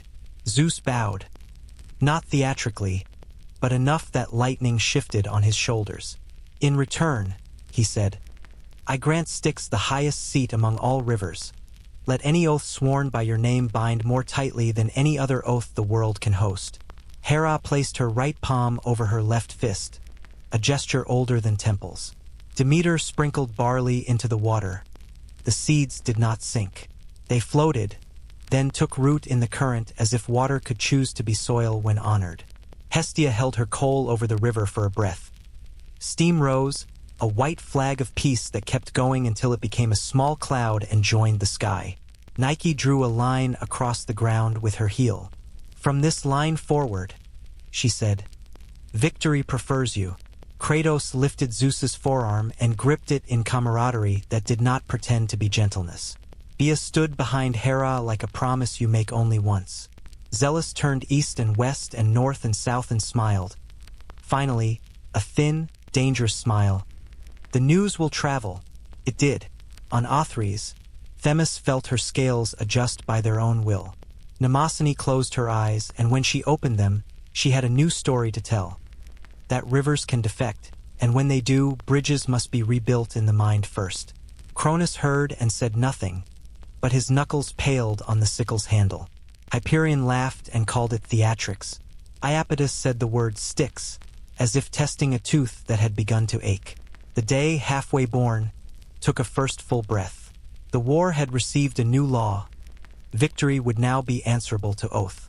Among the sons of Iapetus, two walked with very different shadows. Atlas carried distance on his shoulders as if he'd been practicing for a punishment he had not yet earned. Menoetius kept wrath like a pet that always wanted to bite. Epimetheus moved with the distracted grace of a man who loves boxes. And Prometheus measured and measured again. He had watched the first battles with a craftsman's eye. Where others saw glory and terror, he saw leverage and mistake, the angle of a thrown mountain and the future of a fallen one. All war is a workshop, he thought, and all workshops produce consequences. He stood on a spur of rock between the armies and held in his mind a scale Themis might have envied. On one side, blood. On the other, time. In the balance pan that mattered, he placed a little figure made of mud and daring, humans not yet born and yet somehow already requesting representation. He went to his father first, because some habits are better than oaths. Iapetus sat with his back against a cliff, sharpening a spear that did not need further persuasion. "Father," Prometheus said, "the world is changing not only in who rules but in how rule is understood. Zeus builds rooms. Cronus builds locks. Locks fail when the key owner dies." Iapetus did not look up. "Sons should not advise fathers," he said, not unkindly, but in the tone of a man who has decided not to hear new music. Prometheus moved on. He found Hyperion polishing the day until it winced. "Light obeys your hand," Prometheus said. "Do you desire it to keep obeying only your hand, or to obey law?" Hyperion's smile was a blade. "Law is a shade the weak sit in," he said. "I prefer the noon." Zeus called to consult. Let the north wind answer for him. It scoffed. Crius lifted an eyebrow and let a dusk fall between them. Atlas was kinder because distance humbles. "What do you see, brother?" he asked. Prometheus allowed himself honesty. "A future that was promised to us only as inheritance," he said, "but which might be better kept as stewardship." Atlas nodded slowly, as if each inch of the nod had weight. "And the price?" Prometheus sighed. "Betraying the past in order to be loyal to tomorrow." He walked downslope and found a little fire that had no business being there. A spark Hestia had loaned to the evening. He warmed his hands and listened. Fire is a gossip. It told him of scenes on Olympus he had not seen. Hestia's coal lifted over sticks, Demeter's barley floating, Nike's heel etching a new border. It told him of Hera's eyes narrowing not in anger, but in the geometry of order. It told him of Hades moving like a correction you feel before you admit error. Fire liked this family. It liked them because they liked continuity, and fire admires anyone who lets it be itself without apology. Prometheus stood and looked at the sky. Zeus did not look back, not out of disdain but because he was busy making weather behave. Sometimes absence is not slight but schedule. Prometheus smiled despite himself. He turned and climbed toward Olympus, each step an unspoken argument composed of rock and intent. At the outer line of sentries he raised both palms. I come with hands, he said. Not with steel. The 100-handed ones leaned down to inspect him with 30 eyes. This one weighs. One of them rumbled, amused. Let him in, said Hestia from somewhere you always felt you had just left. They brought Prometheus before Zeus, who dismissed half a dozen urgent problems with 3 absent gestures and looked at the Titan with the attention a storm gives to a surprising ship. Son of Iapetus, he said, will you break the bread I offer? Hestia placed a small loaf in Prometheus's palm. He broke it. He ate. He did not choke. Speak, Hera said. The invitation clipped to the word like a seal. I have watched, Prometheus began. I have measured. I have loved my kin and found their love for me too small to allow me to be what I am. He raised his chin. I bring you counsel, and I bring you a theft I intend to commit later for the sake of creatures who deserve better than darkness. I bring you myself, and I will bring you my brother if I can unteach his stubbornness. Zeus did not smile. The moment required something sterner than approval. What do you ask? He said. Prometheus thought of fire. He thought of law. He thought of a thin, mortal hand someday outstretched to a flame that would not allow it to freeze. Room, he said. Room to build within your order spaces where thought can dare without fear of that sickle. Granted, Zeus said, almost before the word had finished. And honors. When the new dispensation is sung, let your name be tied to foresight, and let men who strive with cleverness speak you before they sleep. Hera considered, then offered the thing only she could grant. Let contracts remember your temper, she said. Let bargains be bound not merely by fear, but by fairness. Behind Prometheus, Nike's foot scraped an eager little line. Kratos nodded once, the nod of a doorman letting in a craftsman. Rhea regarded him with the wariness you reserve for explosives that mean well. Zeus already stood at the door, about to go tell the world. Far off on Othries, Iapetus felt something unthread in the loom. He tightened his grip on the spear. Prometheus has gone to the kitchen. He told no one, using the oldest insult he knew. Rhea heard, and for the first time in years, allowed herself a small smile. Kitchens, she had learned, are where futures rise. The next day did not wait to be invited. Dawn raised its pale face above new-made ridges and looked upon a field already composing letters to history. The two hosts met again, but there was a difference in the air. An odor of binding, the metallic aftertaste of vows freshly forged. Sticks flowed nearer than she had yesterday. Where her current brushed the ground, flowers kept their colors as if refusing to fade while law watched. Cronus stepped forward first, because time considers courtesy a formality it can afford. He lifted the sickle and the blade drank daylight. Sons, he said, plural, though the addressee was singular. You have stolen rivers and talk as if water were a crown. He swung. The arc of the weapon found a place between thunderbolts and came away humming of old uses. Zeus raised a hand and did not throw. Swear, he said, not to Cronus but to the day itself. His voice carried like a decree that had already found its scribes. Let the combat be witnessed by she who is hard to forswear. Sticks swelled. A black muscle flexed under creation. Themis at the rear felt her scales steady, and Mnemosyne put her hands over her heart to keep names from spilling out. Cronus laughed, and the laugh turned in his throat when his eyes slid to the river. Something in him remembered a thing older than his own triumph, that there are bonds even kings do not dictate. Very well, he said, because nothing in him could afford to say no. By Styx and by all that drowns, I vow to end this in my favor. The river did not answer. Rivers do not bless hubris. They merely record it with excellent handwriting. Zeus turned his palm upward and spoke without metaphor. By Styx and the house we intend to build, I vow to spare what can be spared and to bind what must be bound. To let the law I speak bind me also. The river made a small, almost inaudible sound, like a mother biting her lip in a crowd. The battle re-began with new grammar. Where the sickle flashed, oaths sparked. Where the bolts fell, contracts glowed in their wake like signatures drying. Hera moved through the press like an editor, cutting here, rearranging there, ensuring that what was meant matched what was done. Demeter dragged green over red once, twice, until the earth remembered it preferred growth to grievance. Poseidon spoke, and inland seas shrugged their shoulders and marched. Hades put on his helm and made absences that felt like mercy wherever cruelty had presented itself as necessity. Hyperion roared and day doubled down on day. The Cyclopes squinted and turned glare into weaponry again, more precise this time, as if victory had granted them spectacles. Iapetus found Hades's non-presence and struck at it anyway, furious at a void that would not respond as an enemy should. Zeus winds tried to blow down Styx's banks. The river replied by deepening, as principle always does when pressure is applied by the impatient. Then came the moment that named the chapter. Cronus hewed at Zeus with the full weight of history behind the stroke. Fathers behind fatherhood, inheritance behind greed.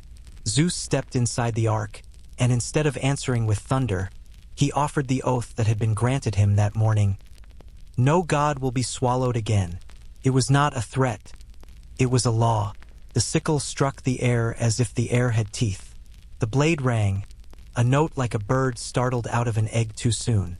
From the rear, Themis felt her scales tip for the first time since the war began. She did not declare balance. She whispered it so as not to embarrass inevitability. Now we begin to end. Mnemosyne shut her eyes and saw a flash of a future where songs praised a younger sky and a chastened dark. Rhea, who had sworn no oath aloud, made one in the quiet of her ribs, that when the new house stood, she would lay her hand upon its doorpost and forgive none too quickly, none too late. The day wore its armor until afternoon, and then it took it off piece by piece. The field, rearranged again, pretended to be a place where sheep might someday be stupid and safe. Above it all, Styx flowed gossipless and grave, holding in her current two vows that would not forget each other. Twilight is when houses speak. On Olympus, as the war paused to drink the sky's purple, Zeus called a gathering not of rank but of intent. They met in a half-built hall that had beams but no roof, stars for rafters, a breeze for a door. Hestia lit a hearth where no wall yet stood, and the fire behaved as if it had always lived there. Hera brought tablets of smooth stone, the kind that welcome promises. Demeter carried a sheaf bound by her own hair and set it where a table would someday be. Tonight, Zeus said, standing, we do more than plan. We publish.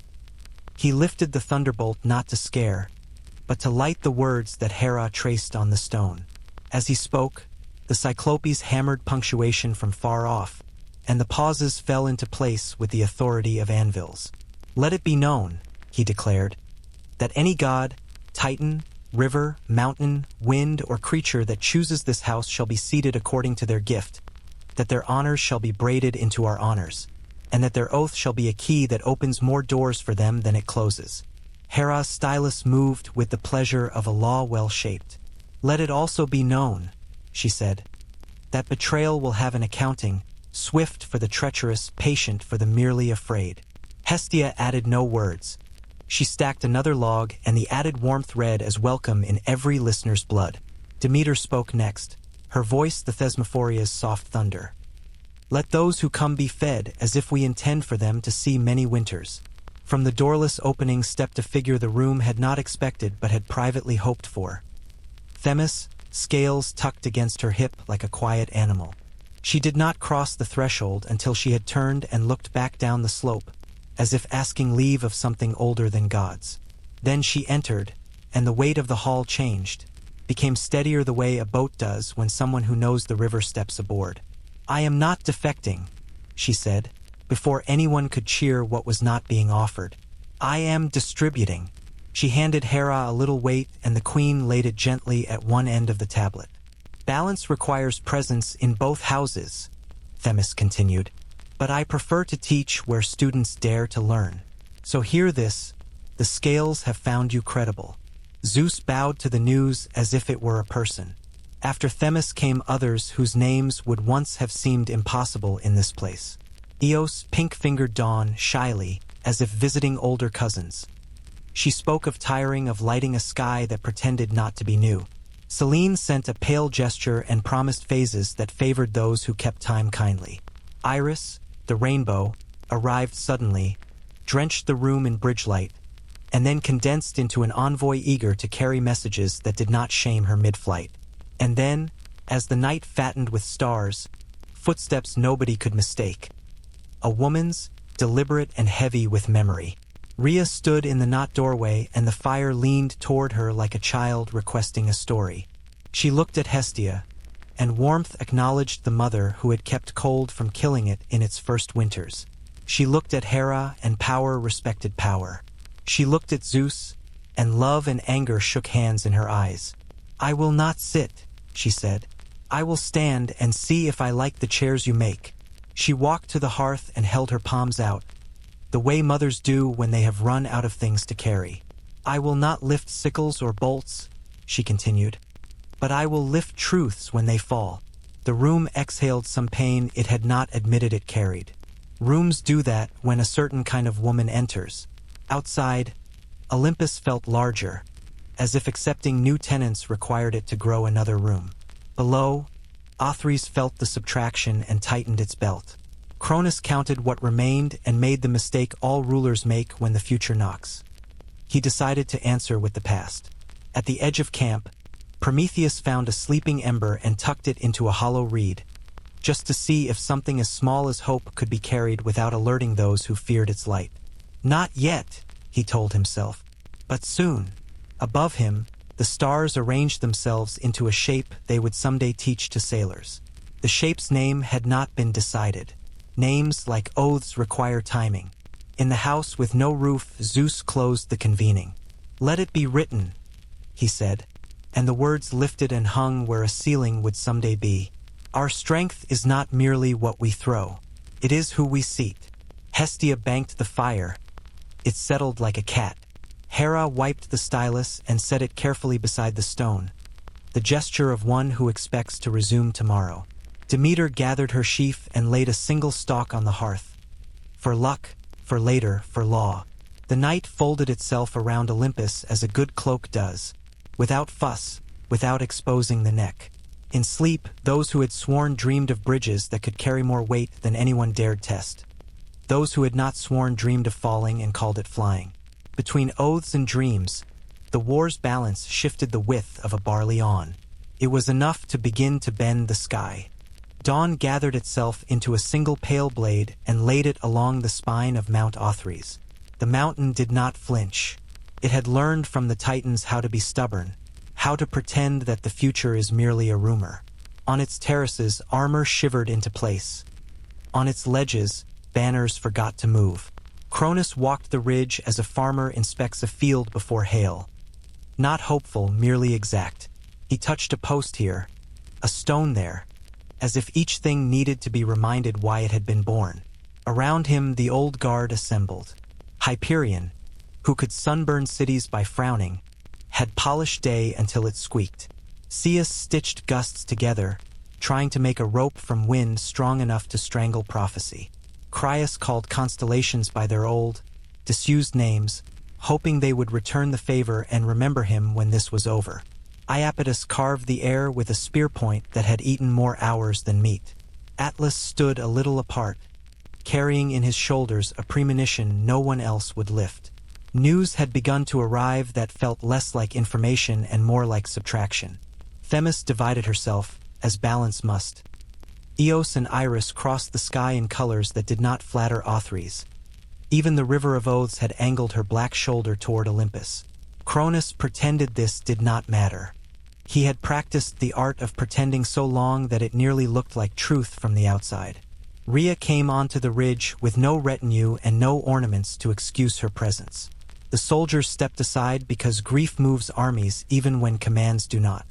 She regarded the palisades and the stacked stone, the cruel elegance of a siege prepared from the inside. "You have taught the mountain to clench," she said, voice low. "A clenched hand cannot hold." Cronus turned the sickle so its edge answered instead of his mouth. She did not flinch at the flash. "Open," she said, "and you might yet carry tomorrow." He made the mistake rulers make at the end. He took good counsel for insult. Below, in the heat-shimmering distance, Olympus stirred like a hive that had decided to become a choir. Standards of lightning, tridents that argued with mirage, helmets that drank shadow. These were not merely signs of war. They were invitations to an era. Between the camps ran a rumor of a path, a track that had not existed yesterday. The 100-handed ones had thrown it together in a night, as if to say, mountains are not walls when you can pick them up. Along that new-made causeway marched the idea of later, the promise that what followed this would be different enough to justify the pain. Cronus called his captains close. "We are time," he told them, "and time cannot be besieged." Hyperion smiled with his eyes, because mouths were for lesser men. Zeus nodded and folded a piece of wind in his sleeve for luck. Iapetus bled old battles through his knuckles and was grateful to find he still had some left. Atlas said nothing. Silence was the only honest weapon he owned. In the ravines, the lesser Titans, those who had grown in the margins of genealogy and myth, arrayed themselves with the solemnity of understudies who sense the lead will not make curtain. They held the stone, and the stone held their fear. Farther down, in the woods that had survived more empires than poets, owls glanced once at the gathering and decided to leave prophecy to professionals. Between the two mountains, the valley listened, and in its listening was the outline of the day. A siege not of walls alone but of meaning. Othries had to prove that what had been would be enough. Olympus had to prove that what could be deserved to.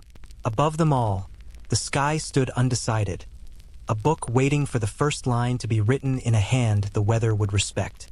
When the assault began, it did so without the ceremony that ballads later invent to keep courage from dying of realism.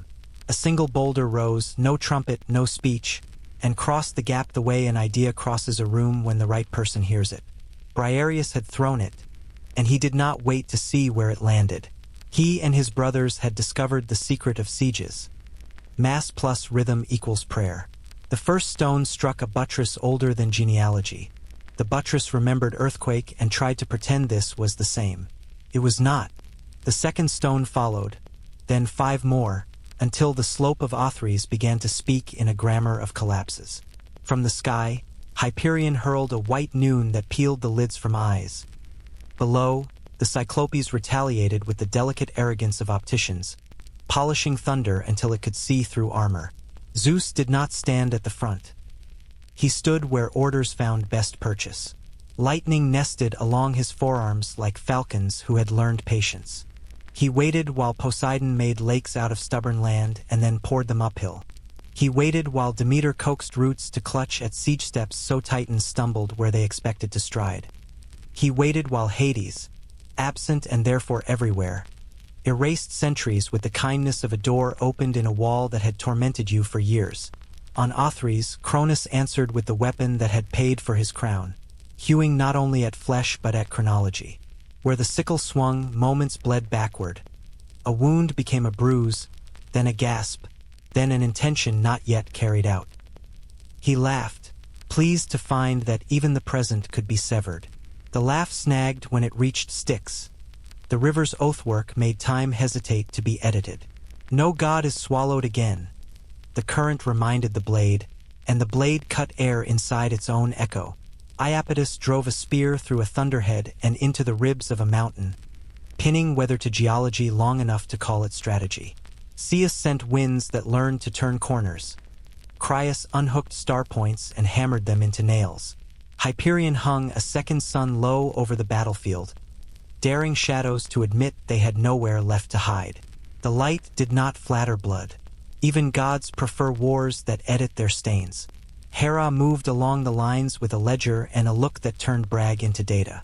Hold, she told a unit of young gods whose names would later be painted on jars. Press, she insisted where the slope was uttering yes under its breath. She adjusted a phalanx with 2 fingertaps and turned a stalemate into a sentence that ended correctly. When a Titan's charge fractured her plan, she did not rage. She drew a new diagram in the dust with the toe of her sandal and made reality apologize for its failure to anticipate her. Demeter found a gash in the hillside where men would one day plant vines. She pressed her palm there and the dirt remembered what it had been built for. Vines unseasonably greened, and in their sudden lattice, Titan feet found clumsiness. "Forgive me," Demeter whispered to the future wine. "This is not harvest but triage." The vines did not mind. Plants love being useful even when the use is strange. Poseidon opened a seam in the bedrock and let a river discover it had a surprise cousin. Water came up laughing like a secret too well kept. It licked away bridges and replaced them with promises only the sea knows how to keep. "Now," Zeus murmured, and sent a bolt that traveled down the new water road as if born for it, arriving inside a shield wall and mentioning, politely, that the old days were over. Briareus, Aegean, Cottus, names like anvils, kept throwing. "Count," Briareus said, and his hands obeyed, sending stones not randomly but in a pattern Hera would have admired if she had had leisure to admire anything. Walls, when hit in a sonnet, understand they have been out-argued. Sections of Othries slumped, trying to suggest they had decided to remodel. Cronus felt the day's arithmetic trending against him. He called for a retreat upslope, and the command stumbled, translated by panic into a general attempt not to be where the next stone would arrive. Rhea stood at the mouth of a cavern and did not flinch as rubble coughed dust around her. She looked east toward Crete for a heartbeat that contained a lullaby, then back at the mountain that had once called her queen. "Be gentle," she told the stones, and some of them listened. By afternoon, the siege had achieved its terrible equilibrium. Enough progress to justify hope, enough failure to keep fear employed.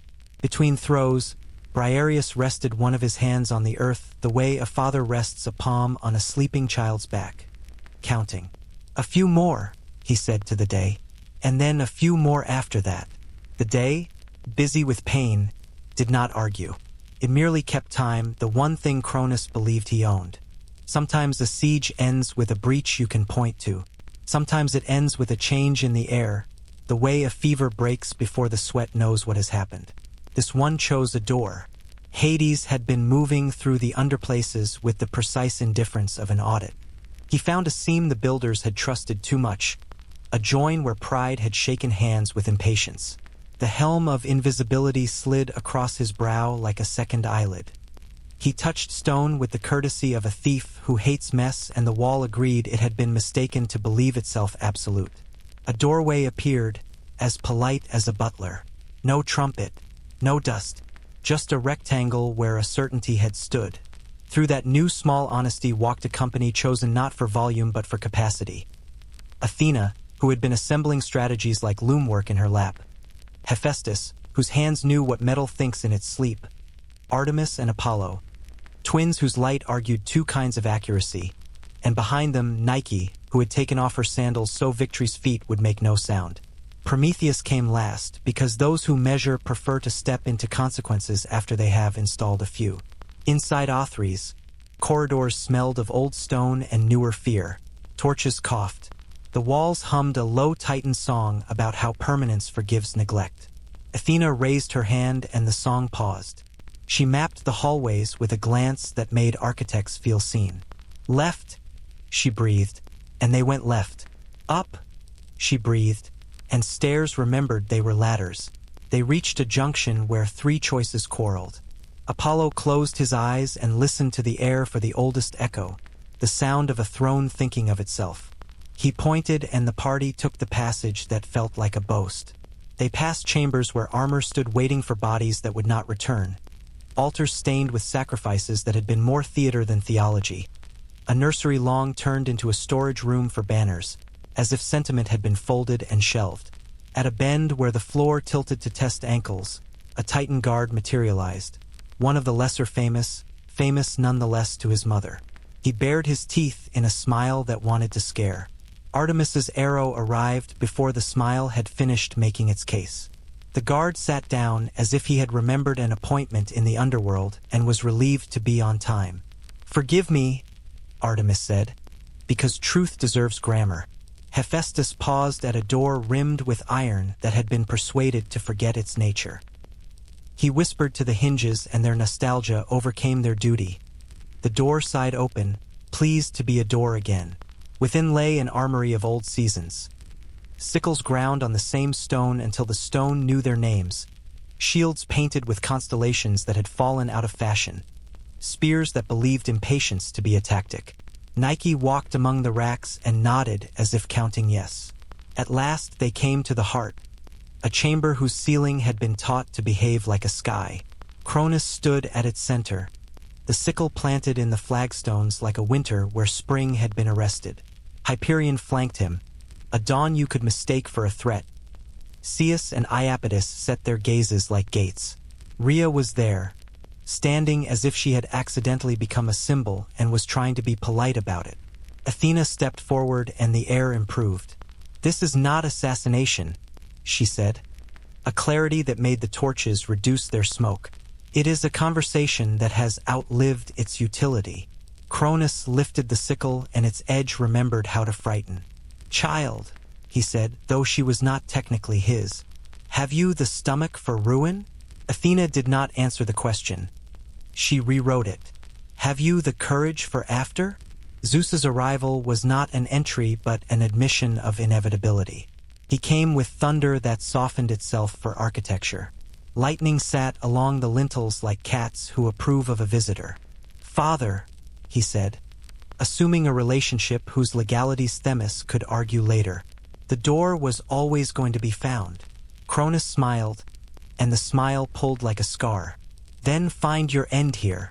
The first exchange stung the room into a different geometry.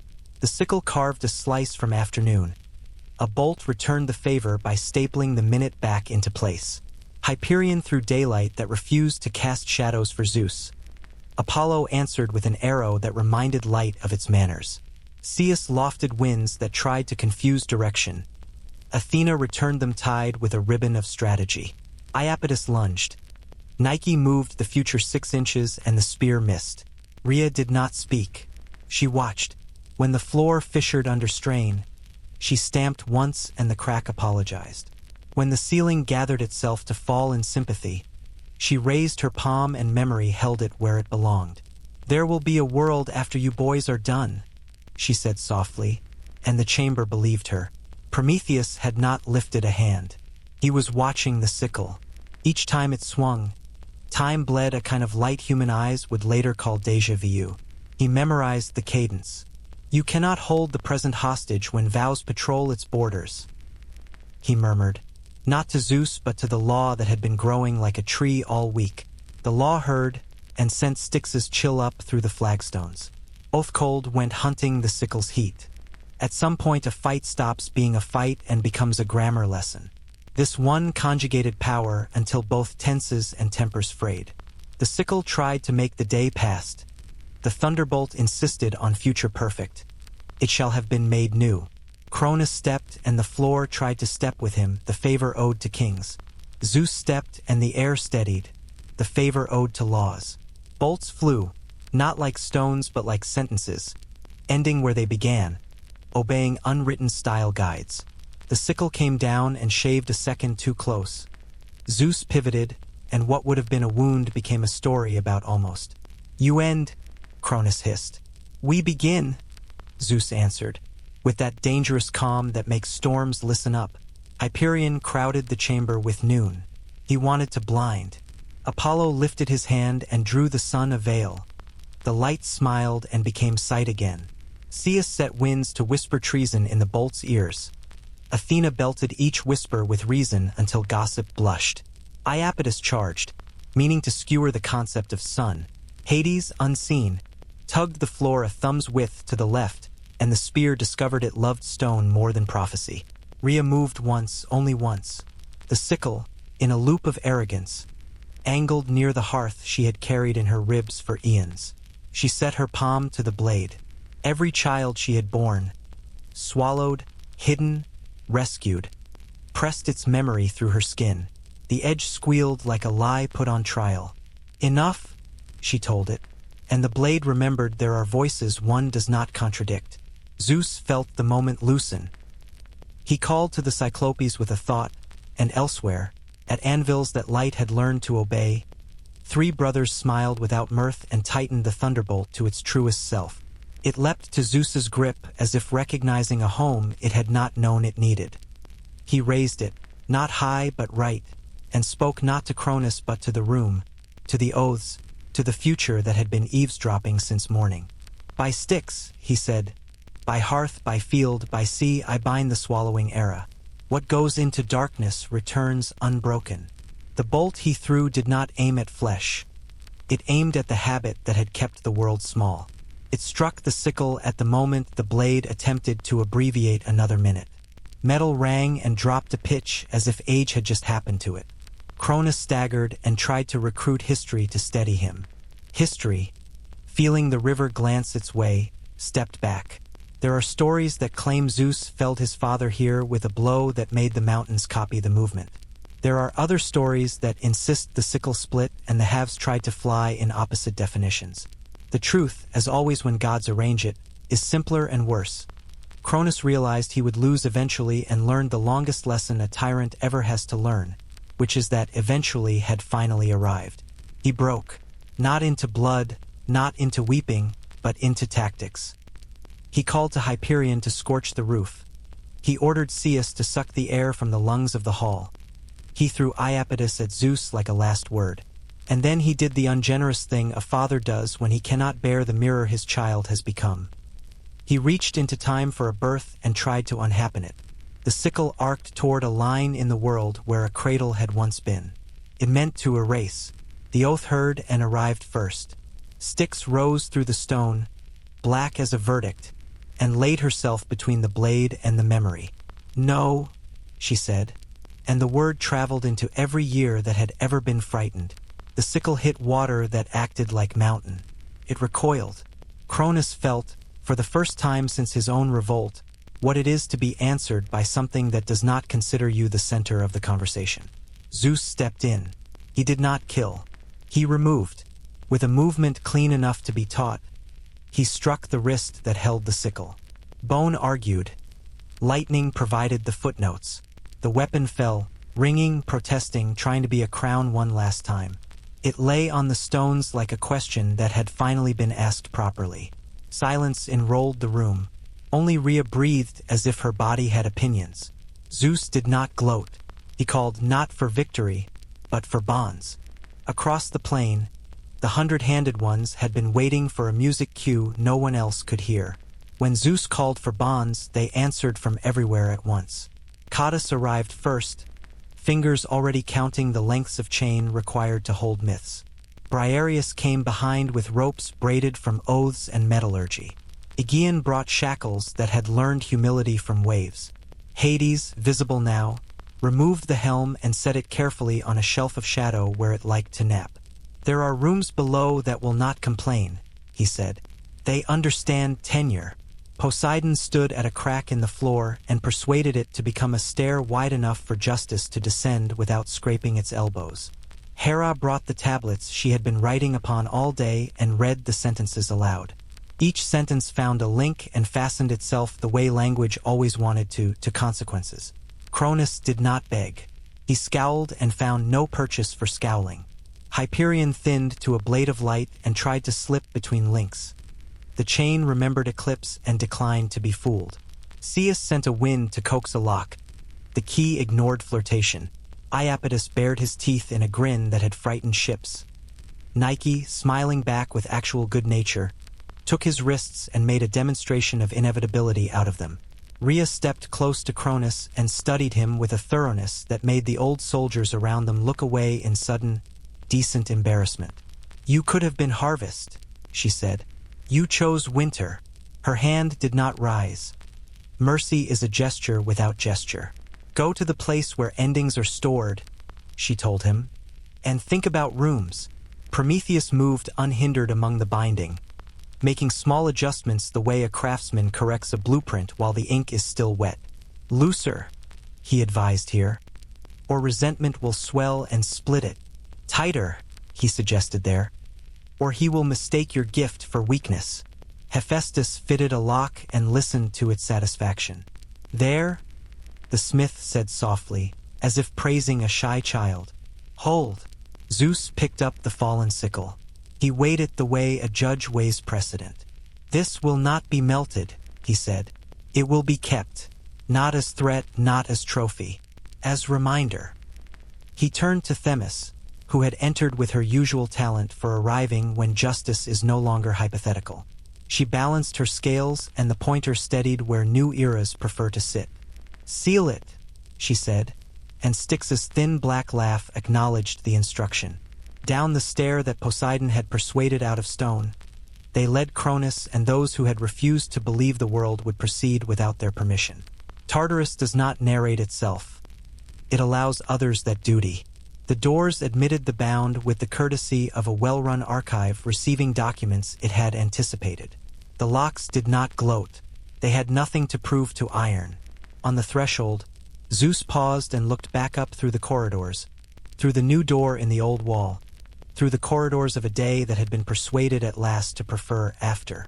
He saw, in a glance that did not hurt his eyes, the outline of the world he wanted. Halls with councils, fields with seasons, houses with oaths, seas with moods, skies with restraint. He saw as well all the ways it could be broken. Work, he said to himself. Not a complaint, a calling. Rhea left the mountain last. She stopped at the mouth of the cavern where she had once bargained with grief and placed her palm upon the stone one final time. Sleep, she told Othries, and dream something other than crowns. The mountain considered, then exhaled boulders in a slow, relieved sigh. Some cliffs slumped into gentler slopes, as if agreeing to become pasture for a century or two. Outside, the night received them all. Olympus glittered less as a threat, more as a task list with stars attached. Hestia had kept the hearth on the high mountain burning, and its smoke laid a straight line in the sky like an invitation to towns not yet imagined. Demeter, standing beside the new stair, pressed seeds into the disturbed earth. Not victory gardens, but future bread. Eat, she asked tomorrow, when you arrive. Zeus set the sickle in a vault and closed the door with words instead of metal. Hera stood beside him and wrote the first paragraph of the era in a hand that laws would later try to imitate. Poseidon listened for aftershocks in the moods of stone. Hades returned below, satisfied in the rare way caretakers are satisfied when the cellar is finally in order. High over all, Nike circled once, approving, then landed with her wings folded carefully out of the way. "We are not done," she said. "We are begun." Prometheus, looking at a reed with a smoldering heart he had borrowed from Hestia's fire, nodded. "Now," he murmured, "there will be tenants for the light." The siege of Othries ended not with a shout but with new sentences hung in the sky like scaffolds. The mountain measured its defenders and found them archived. The door Hades had made remained, a scar and a lesson, and the valley, which had been patient beyond reason, finally allowed itself the luxury of imagining sheep. The day after a war is not a day. It is a corridor. Everyone moves through it quieter than they expect, touching walls for balance that no longer have enemies behind them. On Olympus, hearth smoke rose in a clean line that meant, "We have decided." Hestia fed it with a priest's patience, adding not logs but hours, because some flames prefer time to wood. Around that calm, the victors arranged chairs and consciences. Styx came up from her black province and spread herself in a bowl of obsidian. She made no speeches. When gods swear, the river listens. When the river answers, gods remember their hands. The Cyclopes stood back with the contentment of artisans who have learned that nothing smells so sweet as a tool cleaned at last. The hundred-handed ones sat on the mountain's broad ledges like boulders that had developed opinions. They had carried the weight of a century in a week. Now they practiced the rare craft of being still. Themis unrolled parchment that had not existed yesterday and which the day had nevertheless been waiting for. "We apportion," she said, and the word had the weight of architecture. Zeus took the bolt in his right hand, not as a weapon but as a pen with which he would sign the weather. "By lot," he added, because chance has a way of calming brothers. Hera nodded once. Fairness is the law's perfume. A cloak was cast over 3 tokens. Sea, sky, underworld. They were not drawings. They were properties, bits of the world cut cleanly enough to fit under a cloth without squirming. Poseidon's jaw flexed like surf deciding whether to erase a sandcastle. Hades's face did not move. The stillness below had taught him economies of expression. Zeus let breath go in a measured line, the way a bow lets go of an arrow when it is ready to be honest. Each drew. The river's edge went cool as Styx recorded silently in the iron book that is her temperature. Poseidon lifted the first token, a blue oval with depths that could not be painted. The sea listened, then sighed favorably. Hades uncovered the second, a dark square that reflected nothing. It was not emptiness but possession without audience. Zeus took the last, and it was not last. Sky unfolded from his palm like a map that did not believe in borders. You will say we cheated. Hermes would joke later to mortals who love suspicion. But no one laughed now. Oaths poured into the bowl until the obsidian sang quiet, deep notes. Zeus swore to keep cloud from tyranny and lightning from whim. Poseidon swore to carve coasts without spite, to remember fishermen when he spoke to storms. Hades swore the hard oath, to keep doors closed that begged to be opened, to be the last friend of all who needed ending, to practice dignity where others only practice fear. Share the surface, Themis said, pointing to fields, markets, altars, bedrooms, places without signatures where life actually lives. You are brothers. The world does not require a truce. It requires a habit. Hera set her seal beside the river's cool ascent, and the parchment took on the fatigue of a treaty that will have to be kept in detail, not in trumpet. When the lots were done, Zeus rose and looked not at victory but at inheritance. Our mother, he said, and the roof timbers warmed as if a hearth had remembered another hearth. Rhea entered, as queen, as soil, as verdict. There will be spring, she decided, and Demeter smiled the tired smile of a farmer who sees the first correct green. Release, Zeus said, and that word walked the world. The swallowed returned. Hestia, Hera, Demeter, Poseidon, Hades, reborn without the insult of infancy. They came not screaming but aware, as if a door had been unlocked inside their own names. Cronus's stomach remembered and learned shame. Tartarus accepted new tenants and did not boast. The age of swallowing had been bound. The age of building filled its lungs. Outside, goats grazed without knowing they were historic. At the edge of the ledge, Nike drew a line in dust with her heel. Here begins the work, she whispered, not to Zeus alone but to everyone who believed after was a merit badge rather than a vocation. The mountain nodded, relieved to discover that peaks can consent. A world is not one when a throne is. It is one when the road between two houses becomes safe enough for a song to survive the journey. The gods, who had spent years learning how to lift mountains, now sat with charts that cared about wells. Athena spread a linen of plans, no map, not yet, a philosophy of streets. Let walls be clever, but gates be generous, she advised. Make markets where shadows fall kindly at noon. Hephaestus tapped the table with a knuckle whose scars had memorized sparks. Kills here, he suggested, sketching circles where clay was modest and would accept instruction. Forges where wind knows how to pull smoke. Hermes placed 3 pebbles on the cloth, crossroads, with that gleam men will one day misname mischief and gods call logistics. Messages hate to be alone, he said, and pockets somewhere far below congratulated themselves. Hera attended to the boring holiness. Rights, contracts, rings.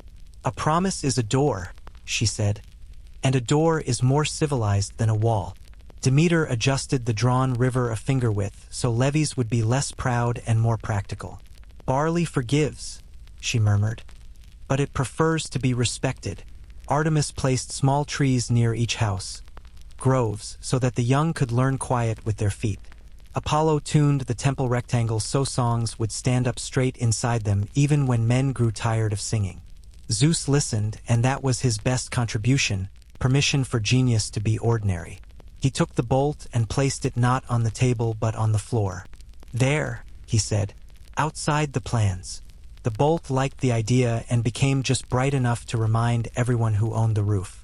Hestia smiled, feeding the meeting with the soft clatter of cups. Conversation needs warmth more than it needs brilliance. The hearth is the only philosopher who never tires of hospitality.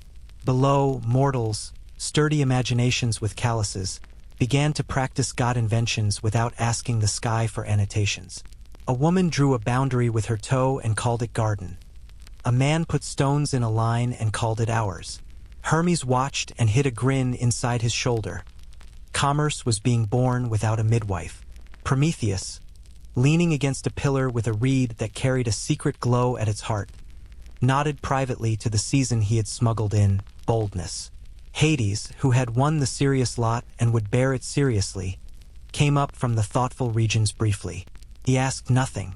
He watched the plans the way a librarian watches children in a reading room, ready to help, ready to shush, gently proud. The others made room without announcing that they were doing so. Rhea entered once more and moved a pebble representing a spring by the width of a thumb. "Trust me," she said, and they did.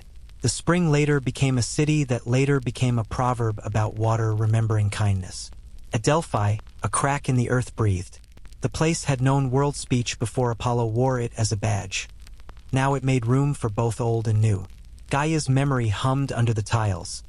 The future fluttered above the threshold like a swallow learning angles.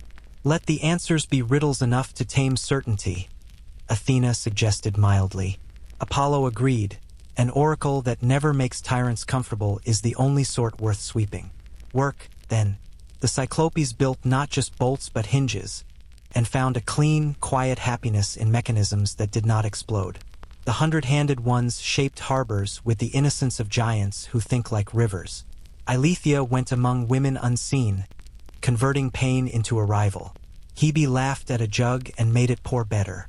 The world's to-do list lengthened, which is the closest thing to a blessing a civilization can bear without growing superstitious. Night came and Nyx spread herself without rancor. She looked at this new order and did not hiss.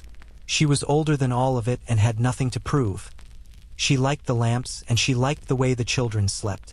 Erebus folded into the corners and kept watch in a manner nobody thanked him for properly. When the constellations considered their posture, they found that their angles were being consulted during the planning of courtyards, and felt, for the first time, useful. In the distance, a mountain that had once pretended to be a monarchy, Othries, learned to be a range. And farther still, beyond the polite edge of maps, something rolled over in its sleep and muttered at a dream of chains. The gods did not hear it. Not yet. They were busy inventing after. Peace is heavy. The ground feels it, and sometimes the ground speaks. Gaia had watched her sons dragged below and had not intervened, because even mothers who can move continents understand that some lessons break if you help carry them. But she is not an abstraction. She is soil, which means she collects what falls. Blood, tears, promises that went out of fashion. When enough such sediment accrues, pressure occurs. And pressure is a language. At twilight, a tremor went through a pasture without knocking down a single sheep. The shepherd assumed weather and tuned his flute to gentler. On Olympus, cups chimed once against saucers with no hands to blame. In Tartarus, the iron remembered that stories have many chapters. Gaia did not rage. She sighed. Mountains bend their heads like that when remembering the weight of snow from a winter remarkable for being honest. Rhea felt it first. She had set her palm on a balcony stone the way she often did, affection between old colleagues. The stone answered with a little wordless sorrow, a sound mortar only makes when it wants mercy for someone else. She went to Zeus without protocol.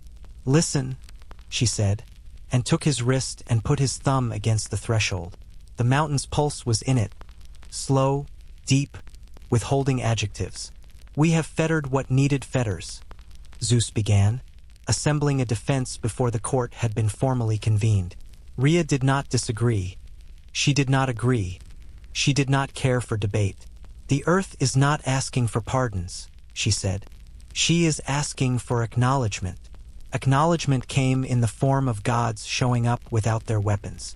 Hera, Hestia, Demeter stood beside Rhea and placed quiet in a row, as if setting 3 lamps along a path to remind a bad night there would be a morning. Poseidon arrived and leaned his trident against a wall, etiquette in the presence of a mother. Hades stood in the back with the graveyard's poise. Present, ready to help dig or to help plant, depending on the sentence. Gaia rose, no ceremony, no alarm. Grass simply found itself kneeling. The stars came closer because old family deserves front row seats. She did not tower. She did not need to. When your veins are rivers and cities sit on your lap uninvited and forgiven, you discover that scale is a parlor trick. She put both hands on the stone of the mountain, and the stone felt faint from happiness.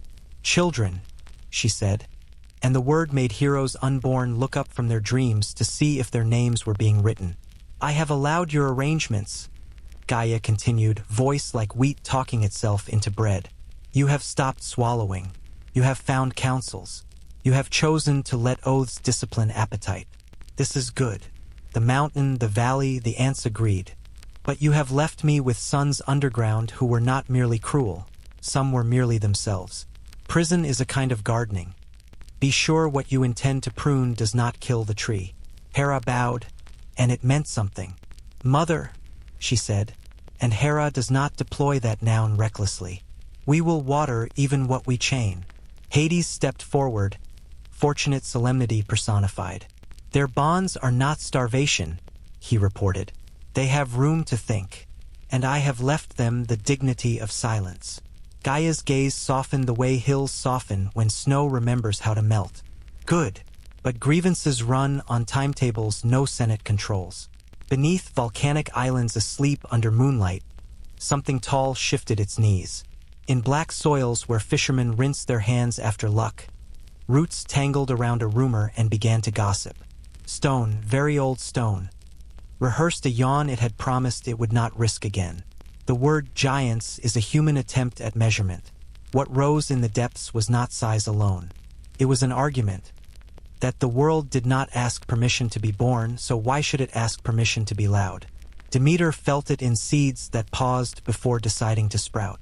Artemis heard it in silence, disturbed by a weight that had never learned grace.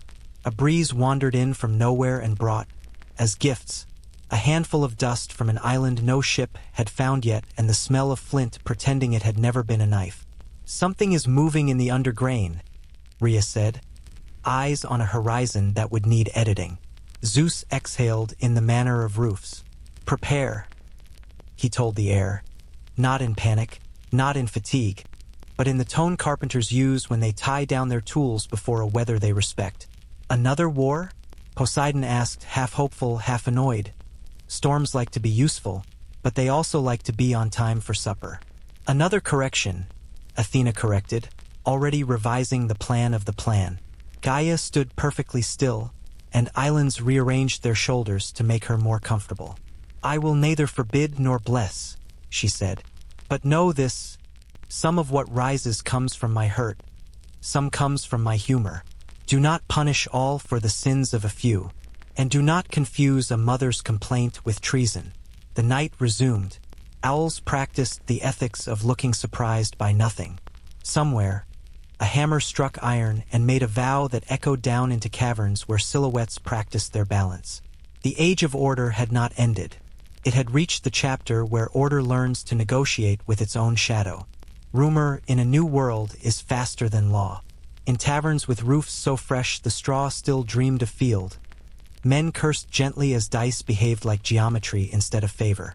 In meadows where women washed linens and learning, someone pointed at an uphill boulder that was not uphill yesterday. The word giant lost its capital and became a plural with friends. Priests at small altars added salt to offerings without knowing why, an insurance policy against appetite with long arms. On Olympus, Hermes sorted whispers as if they were coins, tapping each on his thumbnail to hear what rang true. "One says mountains are walking," he reported wryly, "which I would enjoy seeing for the comedy alone. Another claims a spear as tall as a lighthouse has learned to fish." Athena collected the plausible from the picturesque. "Catalog," she said, and he did, discovering how satisfying a list can be when it begins to feel like an answer. The first name that mattered was Alcyonius, whose birth certificate, if it had existed, would have listed his father as Earthquake and his mother as When Cows Refuse Water. He rose in a place later called Phlegra, and the grass there decided to emigrate. Porphyrion followed, taller, louder, trying on kingship like a cloak he would not give back even if it pinched. Ephialtes practiced the hobby of trying to climb sky without stairs. Others with inconvenient names, Mimas, Pallas, Polybotes, stretched and discovered that stretching is a kind of politics. Gaia did not direct them. She warmed them as an oven warms whoever stands too close. "Do not commit theology on my behalf," she told anyone who tried to put a crown in her hands. "I produce. You decide." This disappointed those who prefer their revolts pre-authorized by divinity. But it also made the coming problem clearer. The giants were not instruments. They were consequences with opinions. Omens arrived with the calm of auditors. Bees built hives in spear racks. A shelf of the sea lifted once and set itself down somewhere new as if to test the map's sincerity. At Delphi, the tripod grew warm to touch, and every question, even "will it rain on my child's wedding?" began to receive a footnote about giants. Apollo frowned and tuned the note until it became readable. Hephaestus sharpened nothing. He forged grammar. Netting, chains, clamps, devices that out-argued size. "Strength presumes," he muttered, laying cooled iron across an anvil as if tucking it in. "Leverage corrects." The Cyclopes, remembering the taste of victory that wasn't wine, made more thunder for Zeus and more clever for Artemis. Athena drilled formations in the courtyard, not for killing, for not forgetting one another. "Giants break lines," she told raw young gods with eyes too bright. "You will become a braid." Zeus sought prophecy because even kings like to read ahead.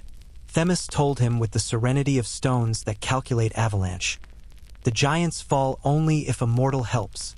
The word mortal quieted the room in ways no threat had managed. Immortals, long practiced at being the entire sentence, now needed a comma from someone who could die. "Find one," Zeus said, and the order was less imperious than frightened. Hermes left immediately, which is his favorite speed. He went to Arcadia, where men draw maps on their own hands, and found a child whose lungs already loved the hill run. He went to Thebes and saw a girl teaching a jug to pour courageously. He went to an island where a boy skipped stones and saw, in the wideness of the child's mouth when he laughed, a capacity for killing that poison would later envy. "Too soon," Hermes said. "Later, then.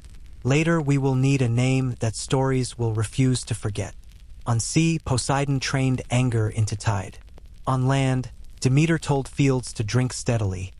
None of this splash nonsense. In the sky, Zeus practiced throwing without hitting the wrong mountain because governance is aim. Artemis took her bow and walked the perimeter of the world until the bow forgot how to miss. Apollo whistled at light and taught it to arrive with intention. Rhea stood on a headland and watched storm and dawn argue grammar at the seam. "You can win the world and lose the tone," she said to nobody, and the gulls stole her wisdom and used it for their own, as gulls will. Far below, something big laughed. It was not cruel. It was sure. Certainty is the most dangerous diet. Wars do not always begin at noon with banners. Sometimes they begin when a fisherman misses a step on a rock that did not used to be there. Near Pulini, a shepherd found his path interrupted by a knuckle of land that introduced itself rudely. He pushed. It pushed back. He hit it with a stick and found his stick apologizing. "Giant," he breathed, not as a diagnosis but as a neighbor's name. In the surf, a wave arrived walking upright and then, embarrassed, turned back into proper water. From the horizon, Alcyoneus stood up. He did not roar. He yawned, and the yawn sounded like timbers remembering how to complain. His feet learned beach quickly and disliked it. He chose a field and was happier. He planted his spear in that field, and wheat rethought humility. Porphyrion stepped from behind a hill and made the hill reconsider its career as a backdrop. Ephialtes, eager, threw a boulder at a cloud. The cloud returned it politely. "We are not ready for you," it said. "We will be, but not yet." Zeus felt the day change before Hermes told him the news because clouds carry gossip with professional efficiency. He said a word which later poets softened to thunder. The Cyclopes handed him a thunderbolt that had waited for this kind of afternoon. Poseidon shouldered waves into formation. They marched like arguments that have finally learned brevity. Hades did not come up. He loosened one or two doors and stood by to receive consequences with the compassion administrator's envy. Athena reached for her spear and discovered it had arrived at her hand an instant earlier. "Good," she told it, and it glowed like ideas do when complimented. Artemis counted the distance to each pupil of each giant's eye and drew her own breath to match. Apollo set a note above the battlefield that kept courage from decaying into noise. Hera took the ledger from yesterday and turned to a new page, because fairness is continuity, not novelty. Gaia watched, and the world mistook her stillness for consent. She had not called her grandsons to rebellion. She had not dissuaded them. Earth does not choose every flower that grows from her, and she does not apologize for thorns. She addressed the gods without voice. Use skill, not contempt. The instruction reached those who can hear what isn't said. The first exchange felt like echo and invention all at once. Stones flew, but not as they had flown at Othries. These stones argued with gravity as if gravity were a clerk. Thunder fell, but it sought joints, not drama. Alcyoneus lifted a crag and threw a decade. Zeus returned a bolt that annotated the decade with an asterisk about hubris. Porphyrion laughed, tried to make the laugh into a law, and Hera, who knows the statute book better than anyone, crossed out 3 of his sentences with a look. Themis's prophecy began to chew Zeus's sleeve. "Mortal," it said. "Mortal," he heard. He could hurl mountains. He could not satisfy a footnote. "Find me a hand that bleeds," he told Hermes, and for once the messenger did not grin. He ran. On a peninsula where olive trees were busy being inevitable, Heracles, a name not yet sung, a strength not yet generalized into proverb, raised his head because the air had done a specific thing in his lungs. He did not know the word destiny. He knew hunger and a certain friendship with labor. Hermes arrived, panting lightly for theatrical effect, and offered him an afternoon he would never be able to forget even if he wanted to. "Come," said the god. Heracles came because some invitations do not ask. They reveal.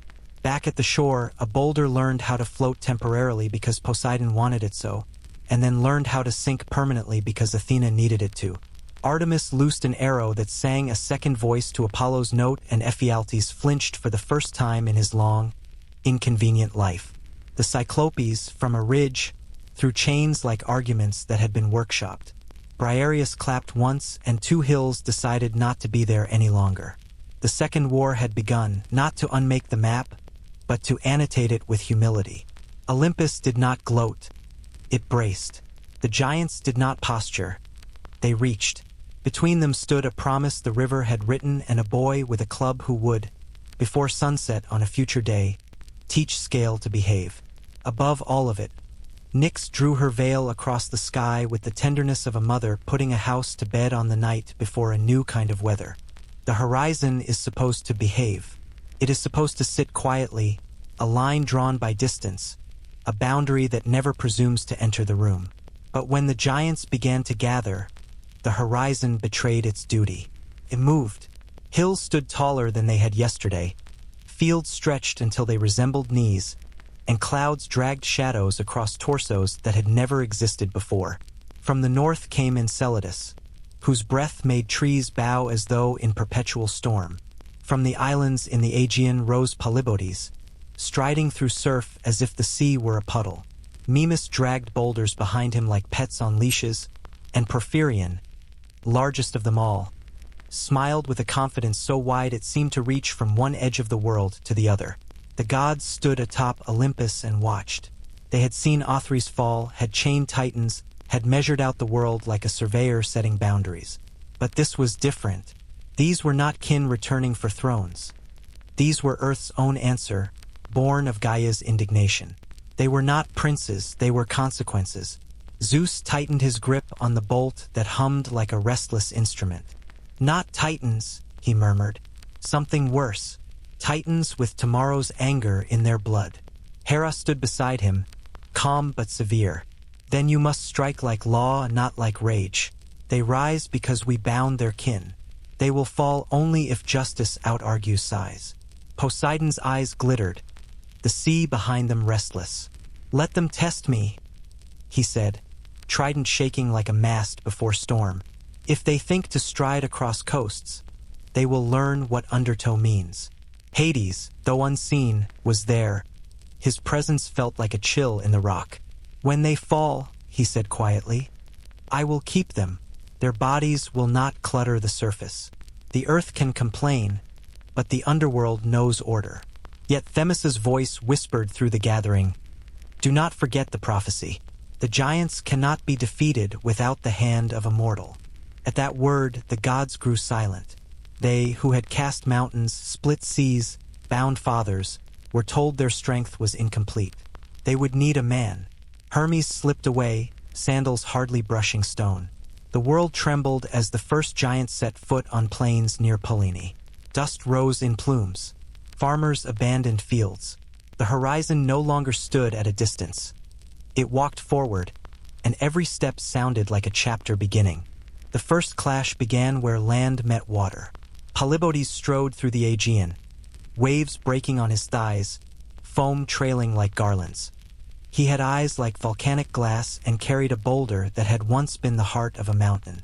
He meant to smash Olympus from below, to remind the gods that the sea too belonged to Earth's children. Poseidon met him. The sea itself seemed to leap at his command, walls of water rising in blue curtains. The trident struck, and each tine carried a current, one warm, one cold, one murderous. Together, they twisted into a whirlpool that sought to drag Polybotes under. But the giant laughed, his chest a hollow drum. He planted his boulder into the seabed, and the ocean shuddered. Zeus hurled a bolt that turned the horizon white. Polybotes staggered, smoke rising from his shoulder. "Is that all the sky can give?" he roared, ripping another stone from the seabed. Before he could throw, Poseidon surged forward, ramming his trident into the wound left by Zeus's lightning. The water hissed as it boiled against his skin. Polybotes bellowed, the sound splitting waves into shards. Meanwhile, on land, Enceladus marched with steps that shook villages to dust. Hephaestus met him with fire. The smith god hurled molten streams from volcanoes, turning entire ridges into rivers of flame. Enceladus answered by tearing hills apart and stamping them out, his feet burning yet refusing to yield. Sparks rained down in showers so bright that mortals thought new stars had been born. The ground itself writhed as the fight spread. Rivers bent from their courses. Valleys folded. The world had not seen such upheaval since chaos itself had been parted into shape. Above all this chaos, Hera held a quiet position, not with spear or flame but with command. She directed formations, moving gods as if on a game board. A gesture of her hand pulled Artemis to flank, Apollo to cover, Ares to charge. "Discipline," she said. "Without it, you fight like them, loud, large, wasteful." And still, the prophecy gnawed at Zeus's mind. A mortal must fight alongside us. While gods clashed with giants, Hermes ran across the mortal world in search of one whose strength was more than muscle. He found him in Thebes, Heracles, a man not yet legend, but already shaped for it. Heracles was mending a plow when Hermes arrived. "The gods require you," Hermes said. The man looked up, sweat darkening his brow. "I am only a man." "Exactly," Hermes replied. They crossed the world in a breath, arriving at Pallene where Polybotes still battled Poseidon. Zeus descended, lightning folding around his shoulders. "Heracles," he said, "you are the key to victory. Strike when the gods strike. Let your hand complete what ours cannot." Heracles nodded once. He did not kneel. He hefted his bow, strung with sinew, carved from lion bone. His arrows, though mortal, carried the truth of labor, the truth that hands blistered by toil can kill even the children of Gaia. When Ephialtes charged, towering higher than city walls, Heracles drew and loosed. One arrow pierced the giant's eye, another split his throat. Ephialtes fell, shaking the ground, his shadow blotting out the sun as he collapsed. The gods paused, astonished. Prophecy was correct. Giants could bleed, but only mortals could finish them. Athena placed her hand on Heracles' shoulder.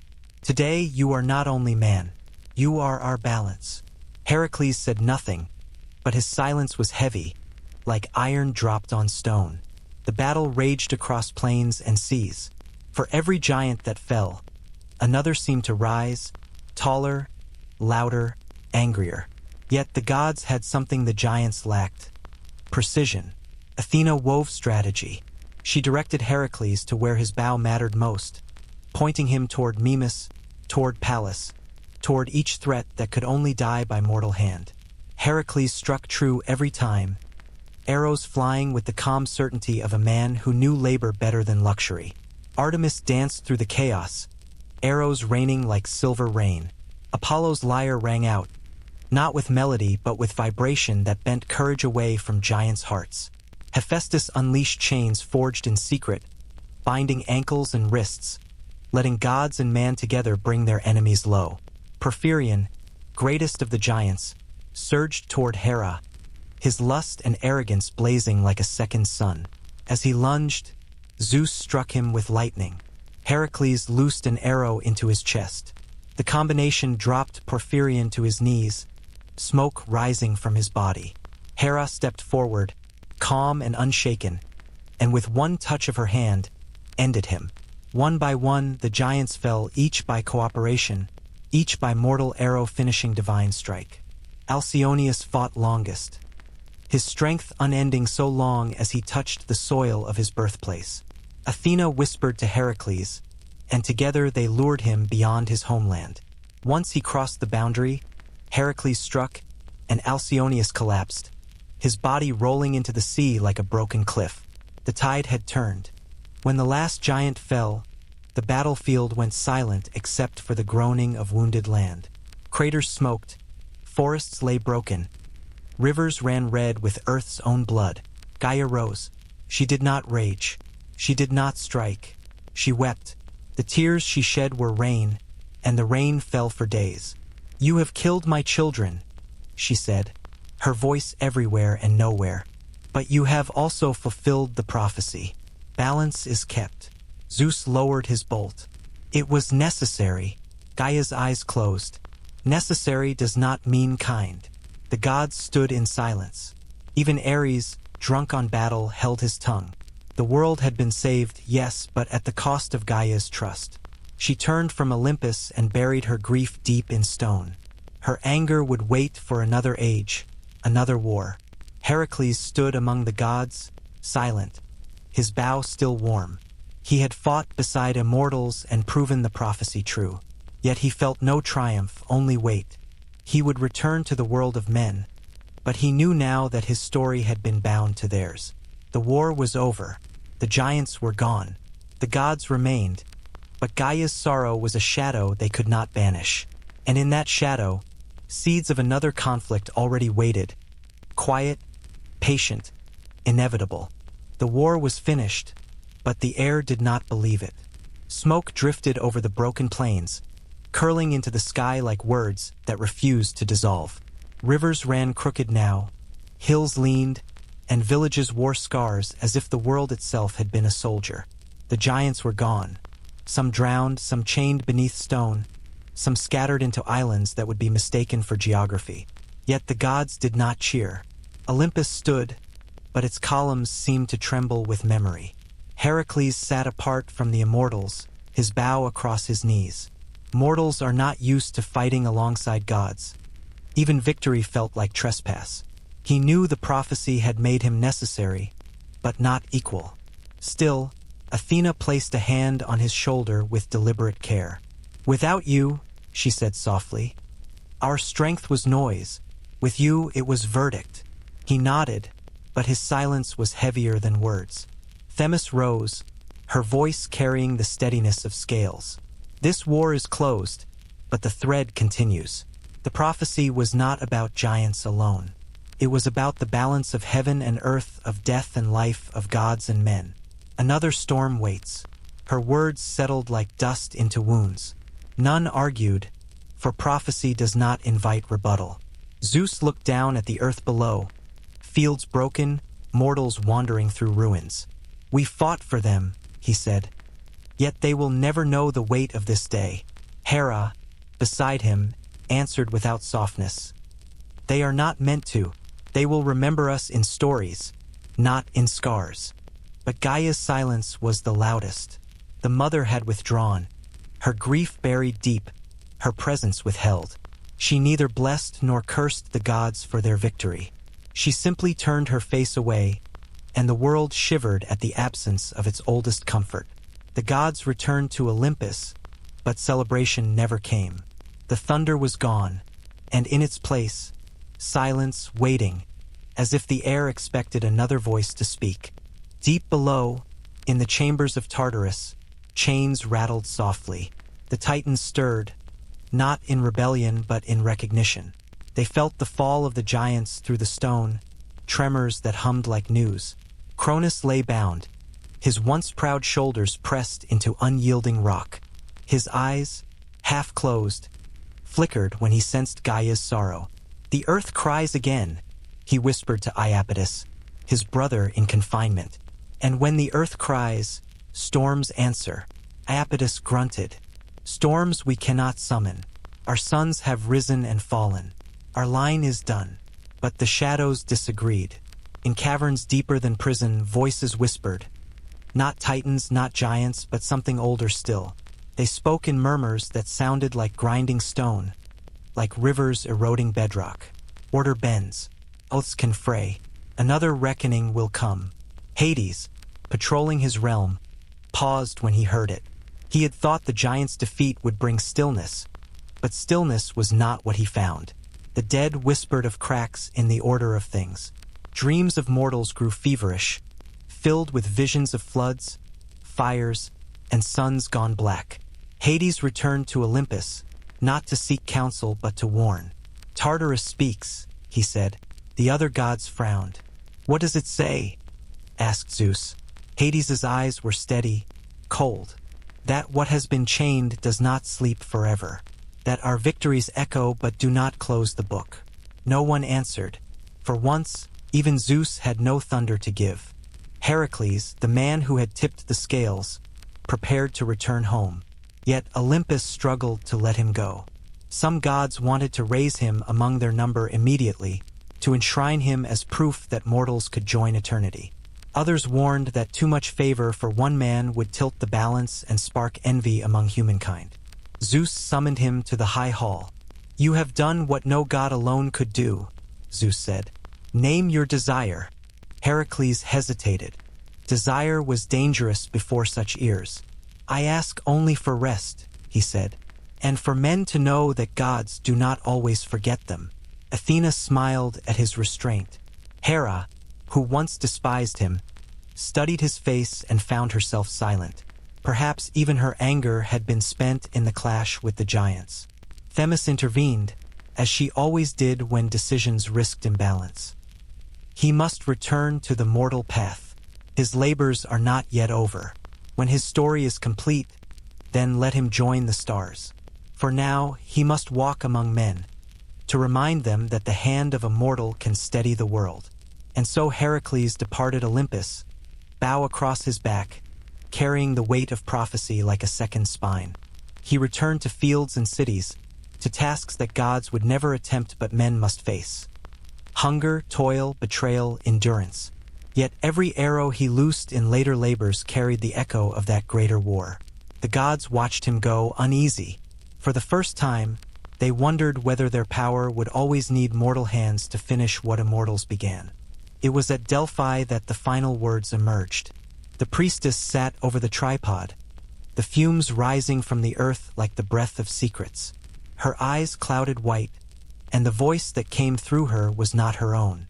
"Hear me, children of the sky. The giants have fallen, but shadow endures. 3 times the earth will cry, and 3 times the heavens will answer. The first was Titans, the second giants, the third will be fire from beyond. When it comes, neither god nor mortal alone will prevail. Only together, bound by oath, can the world endure." The temple shook. Olive trees outside bent as if listening. Apollo stood by, his golden light dimmed. "The third," he whispered, "is not yet written, but it will come." The prophecy spread across Olympus like smoke through rafters. Some dismissed it, weary of endless warnings. Ares scoffed, "Let the fire come, we will fight it too." Hera frowned, Every prophecy costs something. We have little left to pay. Athena said nothing, but her eyes were already calculating strategies against an enemy not yet born. Zeus stood in the council hall, the bolt resting on the floor. If the third comes, then gods and mortals must stand as one. Remember Heracles. Remember what prophecy demands.